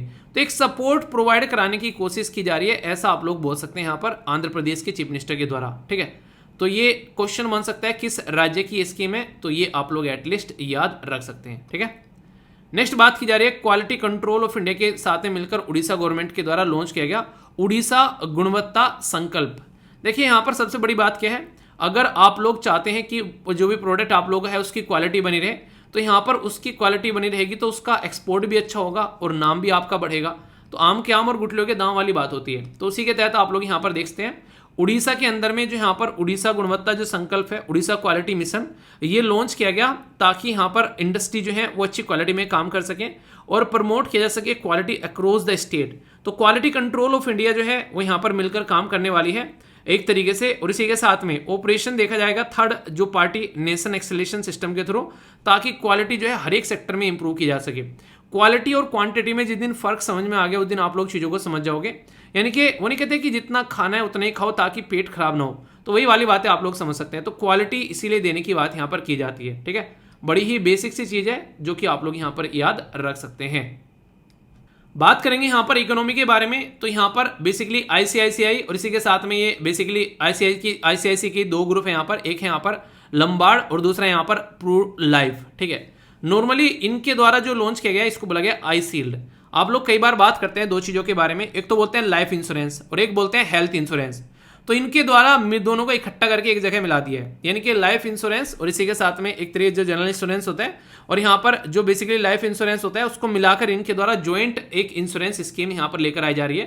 तो आईसीआईसीआई यहाँ पर बेसिकली लंबार्ड जनरल इंश्योरेंस और आईसीआईसीआई यहाँ पर प्रूडेंशियल लाइफ इंश्योरेंस के द्वारा लॉन्च किया गया ज्वाइंट ये यहाँ पर एश्योरेंस सॉल्यूशन जिसका नाम रखा गया आई शील्ड, ठीक है। तो आई शील्ड जो है ये प्रोवाइड कराएगा कस्टमर को बोथ एक तो हेल्थ और दूसरा लाइफ इंश्योरेंस ताकि यहाँ पर दोनों चीजें साथ में मिल सके। क्योंकि लाइफ इंश्योरेंस का मतलब क्या होता है, ठीक है, लाइफ इंश्योरेंस का मतलब होता है कि इंसान की अगर डेथ हो जाए तो उसके घर वालों को एक सपोर्ट मिल सके, ठीक है, उसके जाने के बाद में। तो जो सपोर्ट प्रोवाइड कराने की बात की जा रही है उसमें कहीं ना कहीं इंसान को तसल्ली रहती है कि यार इंश्योरेंस ले रखा है, घर वालों को 50-60 लाख रुपए मिल जाएंगे, मेरे जाने के बाद भी दिक्कतें नहीं होंगी, और खासकर अगर अकेला कमाने वाला हो घर में तो, ठीक है। तो ये बात ध्यान रखना। लाइफ इंश्योरेंस जो है वो कवर करता है यहाँ पर 85 तक की एज तक का, ताकि यहाँ पर चीज़ों को सुधारा जा सके, फाइनेंशियल कंडीशन बची रहे परिवार की। तो ये यहाँ पर आईसीआईसीआई बैंक के द्वारा यहाँ पर स्टार्ट किया गया है, ठीक है। तो एक पॉजिटिव न्यूज़ आप लोग बोल सकते हैं। साइंस की यहाँ पर न्यूज़ है, यहाँ पर बात की जा रही है किसके बारे में, सरकार के द्वारा लॉन्च किया गया नंदी पोर्टल, ताकि ग्रांट किया जा सके एनओसी। एनओसी क्या होता है, नो ऑब्जेक्शन सर्टिफिकेट, किसको, वेटरनरी जो ड्रग्स होती हैं, जो वैक्सीन होती है, ताकि उनमें कोई रुकावट न रहे। शहर में और गांव में सबसे बड़ी फर्क पता है क्या होती है, मैक्सिमम जानवर आप लोगों को गांव में देखने को मिलेंगे और मैक्सिमम डॉक्टर आप लोगों को शहर में देखने को मिलेंगे। तो इनका जो गैप है वो खत्म करने की कोशिश की जा रही है यहाँ पर। तो उसी के चलते यहाँ पर जो केंद्रीय मंत्री हैं जिनका नाम है पुरुषोत्तम रूपाला, उनके द्वारा लॉन्च किया गया नंदी पोर्टल। नंदी पोर्टल जो है यहाँ पर कहीं ना कहीं एक तरीका सपोर्ट प्रोवाइड करने की कोशिश की जा रही है जो डॉक्टर होते हैं। और इसी के साथ में एक यहाँ पर सुगम पोर्टल है, उसके साथ में मिलकर सेंट्रल ड्रग स्टैंडर्ड ऑर्गेनाइजेशन, ये मिलकर काम कर रहे हैं ताकि चीज़ों को और आसान बनाया जा सके, ईजी लोगों के पास में यहाँ पर दवाई पहुंच सके, उसके लिए ढांचा तैयार करने की कोशिश की जा रही है, ठीक है। तो बड़ी ही बेसिक सी इंफॉर्मेशन है, ये डायरेक्ट क्वेश्चन आप लोगों से बन जाते हैं। तो ये क्वेश्चन आप लोग साइंस न्यूज के अंदर देख सकते हैं, ठीक है। कुछ क्वेश्चन है, कौन बनेगा छोटू करोड़पति, तो इसके बारे में कुछ क्वेश्चन है आप लोगों के सामने। तो एक एक क्वेश्चन यहाँ पर देखते हैं। सबसे पहला क्वेश्चन काफी इंटरेस्टिंग है, हालांकि ये पढ़ा भी रखा है, आप लोगों को आसानी से आंसर दोगे। सेंडाई फ्रेमवर्क के बारे में है, कई बार न्यूज में रहता है, किससे रिलेटेड है, oceanography, plastic pollution, disaster risk या फिर क्लाइमेट चेंज। देखता हूं कौन आंसर देता है, और मैं एक्सपेक्ट करता हूं कि आंसर जरूर दोगे इसका। क्यों, क्योंकि बहुत ही दिल खुश कर करके पढ़ा रखा है यार, ठीक है। City of death, city of dead, ये तो आप लोग बता ही दोगे अगर थोड़ा सा भी कॉमन सेंस यूज करोगे। ये UNESCO world heritage site situated कौन सी कंट्री में है, मंगोलिया, इजिप्ट, यूक्रेन या फिर ये किर्गिस्तान। सही आंसर क्या है आप लोगों के हिसाब से ये बताना है। कौन से स्टेट के द्वारा लॉन्च किया गया पैच रिपोर्टिंग ऐप, पैच मतलब जो पैच होल होते हैं ना बेसिकली सड़क के अंदर में, उत्तराखंड, झारखंड, मध्य प्रदेश या फिर बिहार, किसका होगा ये आप लोग बताइए। इसी के साथ में बात की जाए जो नदी होती है ना, नदी से रिलेटेड, यानी कि यहाँ पर riverine base religious tourism circuit, तो किसके द्वारा यहाँ पर ये डेवलप किया जा रहा है, बेसिकली किस रिलीजियस साइट को लेकर यहाँ पर, वाराणसी, द्वारिका, भुवनेश्वर या फिर गुवाहाटी के अंदर में। सही आंसर क्या है ये आप लोग को बताना है। एक सी सेट का क्वेश्चन है, इसको आप लोग अटेम्प्ट करो, तब तक आप लोग और अच्छे से चीज़ों को एंजॉय कर पाएंगे। कई सारे बच्चे बोले थे सर सी सेट की क्लास में कुछ दिक्कत हो गई क्या। सी सेट की क्लास देखो दिक्कत नहीं है, क्लास तो चल रही है, पर लेकिन कई बार ना नेटवर्क के इशू आ जाते हैं यार, ठीक है ना, तो उसकी वजह से चीज़ें कई बार देखने को मिल जाती है। तो टीचर से बोला है मैंने कहा सर अगर डायरेक्ट अगर दिक्कत पड़ रही है तो रिकॉर्डेड क्लास प्रोवाइड करा दो, पर एटलीस्ट क्लास जो है वो चलती रहनी चाहिए। क्योंकि कई बार क्या होता है इसे डिसाइड कर लिया अभी क्लास जैसे लगानी है, ठीक है, कोई नेटवर्क में प्रॉब्लम आ गई तो ये दिक्कत आ जाती है कई बार, ठीक है। तो उसकी वजह से फिर यहाँ पर क्लास जो होती है वो दिक्कत में आ जाती है, तो फिर मतलब वही ना सारा शेड्यूल इधर उधर हो जाता है, ठीक है। तो अभी उसको देखो, कोई टेंशन लेने की जरूरत नहीं है। एक बच्चा कह रहा है कि सर क्या हो गया, देखो कभी कभी हो जाता है, सारी चीज़ें अपने हाथ में नहीं होती। तो बारिश का मौसम आ चुका है तो उसकी वजह से भी दिक्कत देखने को मिलती है। तो मैक्सिमम टीचर को मैंने बोला है कि सर क्लास जैसे भी हो, मैंने कहा बच्चों तक पहुंचनी चाहिए, ठीक है। तो टेंशन मत लिया करो, उसके लिए नोटिफिकेशन भी डाल दिया जाता है। अगर कोई दिक्कत होती है तो कभी ना कभी अगर कोई ऐसी दिक्कत पड़ती है तो उसके लिए और सिस्टमेटिक वे में काम करेंगे, क्योंकि मेरा पूरा टारगेट रहने वाला है कि सिलेबस टाइम पर कंप्लीट कराया जाए, ठीक है, वो पूरा रहने वाला है पूरा टारगेट। सी सेट की टेस्ट सीरीज के बारे में कई सारे बच्चे बात कर रहे हैं। टेस्ट सीरीज सी सेट के कोर्स के साथ में आप लोगों को इंक्लूडेड मिलेगी, ठीक है, उसके लिए अलग से पेमेंट नहीं करना है, तो ये उसी के साथ में इंक्लूडेड है, ये बात ध्यान रखना। और सी सेट को अच्छे से एंजॉय करते हुए चलो। क्वेश्चन का आंसर तो देखता हूं कौन सही आंसर देता है। इंपॉर्टेंट प्लेस अगर बात करें तो यहां पर देखने को मिलेंगे कुछ इंपॉर्टेंट लोकेशन के बारे में आप लोगों से डिस्कस करता हूं, तो ताकि आप लोग इनको याद भी रख पाओ। तो एक एक करके यहां पर बहुत सारे डिस्कस कर चुका हूं। आज आप लोगों के सामने क्या है, यह है बेसिकली नांदूर यहां पर बेसिकली यह है मदमेश्वर पक्षी अभ्यारण्य, बर्ड सेंचुरी बोल सकते हैं इंग्लिश में, ठीक है। तो मदमेश्वर बर्ड सेंचुरी कहां पर है, यहां पर ये महाराष्ट्र में देखने को मिलेगी। महाराष्ट्र में भी कहां पर, भरतपुर, ठीक है। ये बेसिकली डेजिग्नेटेड की गई थी रामसर साइट, महाराष्ट्र की पहली रामसर साइट है। और यहाँ पर कई सारी माइग्रेटरी बर्ड्स आप लोगों को देखने को मिलती हैं। तो बर्ड्स वॉचर के लिए काफ़ी इंपॉर्टेंट लोकेशन आप लोग बोल सकते हैं। मोर देन 30,000 बर्ड्स इंक्लूडिंग ये सारे नाम जो दे रखे हैं यहाँ पर, ये यहाँ पर पहुँचती नजर आती है। तो अगर आप लोगों को लगता है कि पहुँचना है तो टाइम से पहुँच जाना पक्षी देखने के लिए। कौन कौन महाराष्ट्र से आता है वैसे, ठीक है, बताना जरूर। और कौन कौन इस लोकेशन पर गया है ये भी जरूर बताना, ठीक है। क्वेश्चन क्या क्या पूछे थे एक बार आंसर देख लेते हैं। तो यहाँ पर रिवराइन बेस के बारे में बात की थी, तो आंसर क्या है इसका? आंसर आप लोगों को देखने को मिलेगा गुवाहाटी, यानी कि आप लोगों को आसाम में देखने को मिलेगा। और इसमें बात की जा रही है basically hope on hope of के बारे में, तो ये इंपॉर्टेंट है। ये यहाँ पर बेसिकली इसके तहत रिलीजियस जो कहीं ना कहीं साइट है उनको कनेक्ट करने की कोशिश की जा रही है। नेक्स्ट यहाँ पर पैच रिपोर्टिंग, तो उत्तराखंड के अंदर में यहाँ पर ये चीजें हैं जिनको ठीक करने की कोशिश की जा रही है ताकि चीजों को सुधारा जा सके। तो जो PWD आप लोगों ने कई बार नाम सुना होगा, इसको बोलते हैं पब्लिक वर्क डिपार्टमेंट, यानी कि जो पब्लिक के लिए काम करने वाला डिपार्टमेंट है। तो PW नहीं बोलते, PWD में काम करना है एक तरह PWD, खासकर दिल्ली वाले रीजन के लिए कई बार आप लोगों ने इनके बारे में सुना भी होगा कि ये तो काम PW का है, ठीक है, PWD का है, ठीक है। यहाँ पर बात की जा रही है सिटी ऑफ डेथ जो है ये आप लोगों को देखने को मिलेगी कहाँ पर? इजिप्ट, ठीक है। तो इजिप्ट के अंदर आप लोग यहाँ पर इसके बारे में देख सकते हैं, यूनेस्को की वर्ल्ड हेरिटेज साइट भी यहाँ पर इसको डिक्लेयर किया गया। बाकी बात की जा रही है सेंडाई फ्रेमवर्क, तो ये तो कई बार पढ़ा है, डिजास्टर मैनेजमेंट से रिलेटेड सेंडाई फ्रेमवर्क जो है इसके अंदर में अलग अलग आप लोगों को टारगेट, गोल, प्रायोरिटी ये सारी देखने को मिलेगी। और कई बार इसके बारे में मैंने डिस्कस भी किया है। क्वेश्चन ये है कि इससे रिलेटेड डिजास्टर मैनेजमेंट से रिलेटेड जो अवार्ड है वो किस इंपॉर्टेंट पर्सनैलिटी के नाम पर स्टार्ट किया गया था और किस दिन वो अवार्ड दिया जाता है, ठीक है। बहुत ही इंपॉर्टेंट पर्सनैलिटी है। सीसैट क्वेश्चन और इसका एक्सप्लेनेशन आप लोगों के सामने, इसमें कोई दो राय होनी नहीं चाहिए। बाकी रामसर साइट हम लोगों ने देख ली, अब क्या बच गया? वही बच गया दिल को छूने वाला, क्या है बता दो। तो आइए आप लोग कुछ नए शब्द सिखाता हूं। एनडीए, सीडीएस, एसएससी, बैंकिंग, हर जगह आप लोगों को ये फायदा पहुंचाने वाले होते हैं। इसी के साथ में आंसर राइटिंग करेंगे, अच्छी वोकैबुलरी होगी तो वहां भी नंबर धांसू आएंगे, है कि नहीं। पहला शब्द जो है यहाँ पर ये है एसर्वेशन, ठीक है। तो इसके बारे में बात की जा रही है दृढ़ वचन, यानी कि संकल्प करने वाली बात है, ठीक है। किसी को बोल दिया कि भाई साहब ये करेगा तो बंदा करेगा, छाती ठोक कर बात बोलने वाली बात है, ठीक है। दृढ़ वचन टिका रहेगा। नेक्स्ट बात की जा रही है यहाँ पर, ये कमेंसरेट, ये होता है अनुरूप, यानी कि एक तरीके से किसी पर्टिकुलर किसी पर्टिकुलर साइज का या एक किसी प्रपोर्शन में बोल देते हैं कि उसके अनुरूप है, उसके जैसा है, ठीक है। प्रीएमिनेंस, प्रमुख, सर्वश्रेष्ठ, सबको पीछे छोड़कर आगे निकल जाने वाला इंसान, सुपीरियर, एक्सीलेंस, ठीक है। तो ये बातें हैं यहाँ पर। ग्राउस क्या होता है? बड़बड़ाना, एक तरीके से काम हो नहीं रहा है पर बड़बड़ाए जा रहे हैं। घर में अक्सर देखने को मिलता है ना, मम्मी को गुस्सा आता है, बड़बड़ाती घूमती रहती है। ये नहीं करते, पूरे दिन पड़े रहते हैं, दिमाग खराब करके रख रखे हैं। किसी काम के नहीं। नेक्स्ट यहाँ पर एप्रोप्रिएसी, ठीक है। ये क्या है? उपयुक्त, यानी अप्रोप्रिएट है, बिल्कुल उपयुक्त है मेरे लिए इंसान, या फिर ये प्रोडक्ट, या फिर ये कोई चीज। तो ये भी काफी इंटरेस्टिंग शब्द है जो कि आप लोग यहाँ पर याद रख सकते हैं, ठीक है। बाकी किस किस ने एप्लीकेशन डाउनलोड कर लिया है? तो एप्लीकेशन डाउनलोड जरूर करना, 5 बजे एग्जैक्ट पहुंच जाया करो अपना क्विज अटेम्प्ट करने के लिए। इससे क्या होगा? इससे सारी चीजें आप लोग अच्छे से लेकर चल पाओगे और डेली प्रैक्टिस करोगे तो काफी फायदा देखने को मिलेगा। रेटिंग काफी शानदार दे रखी है आप लोगों ने, अच्छा लगता है जब इस तरीके से आप लोग अप्रिशिएट करते हो किसी पर्टिकुलर चीज को, तो दिल खुश हो जाता है, ठीक है। तो ज्यादा से ज्यादा जो भी अगर कोई और बच्चा भी है अगर इस पर्टिकुलर फील्ड से रिलेटेड, तो आप लोग उसको भी यहाँ पर कनेक्ट करा सकते हैं। क्विज वाले सेक्शन में जाकर आप लोग क्विज प्रैक्टिस कर सकते हैं, प्रैक्टिस क्विज के नाम से आप लोगों को देखने को मिलेगा, ठीक है। हालांकि ये थोड़ा सा चेंज हो गया अभी टाइल्स, यहाँ पर आई थिंक यहाँ पर है अभी, ठीक है। तो यहाँ पर आप लोग जाओगे तो फिर आप लोग का स्कोर भी आएगा पूरा, तो उसको भी आप लोग अच्छे से लेकर चल सकते हो, ठीक है। तो ये थी बेसिक बातें। बाकी कैसा लगा आज का डिस्कशन, फीडबैक जरूर देना, कोई समस्या कोई परेशानी हो तो वो भी बता देना। और आज है बेसिकली आज की रात, कल है फिर आप लोग का पेपर, जो भी APFO का देना जा रहा है। तो ऑल द बेस्ट यार, शानदार तरीके से पेपर देकर आना, दिल खुश करके पेपर देकर आना, टेंशन लेकर साथ में मत जाना, टेंशन ही छोड़ देना, आकर पकड़ लेना फिर उसको, ठीक है। पर पेपर तसल्ली में देकर जाना। तो बड़ों को नमस्ते, छोटों को प्यार, छोटी सी लाइफ एंजॉय करार। मिलता हूं नेक्स्ट वीडियो में, तब तक के लिए जय हिंद। मौज लो, रोज लो, नहीं मिले तो खोज लो।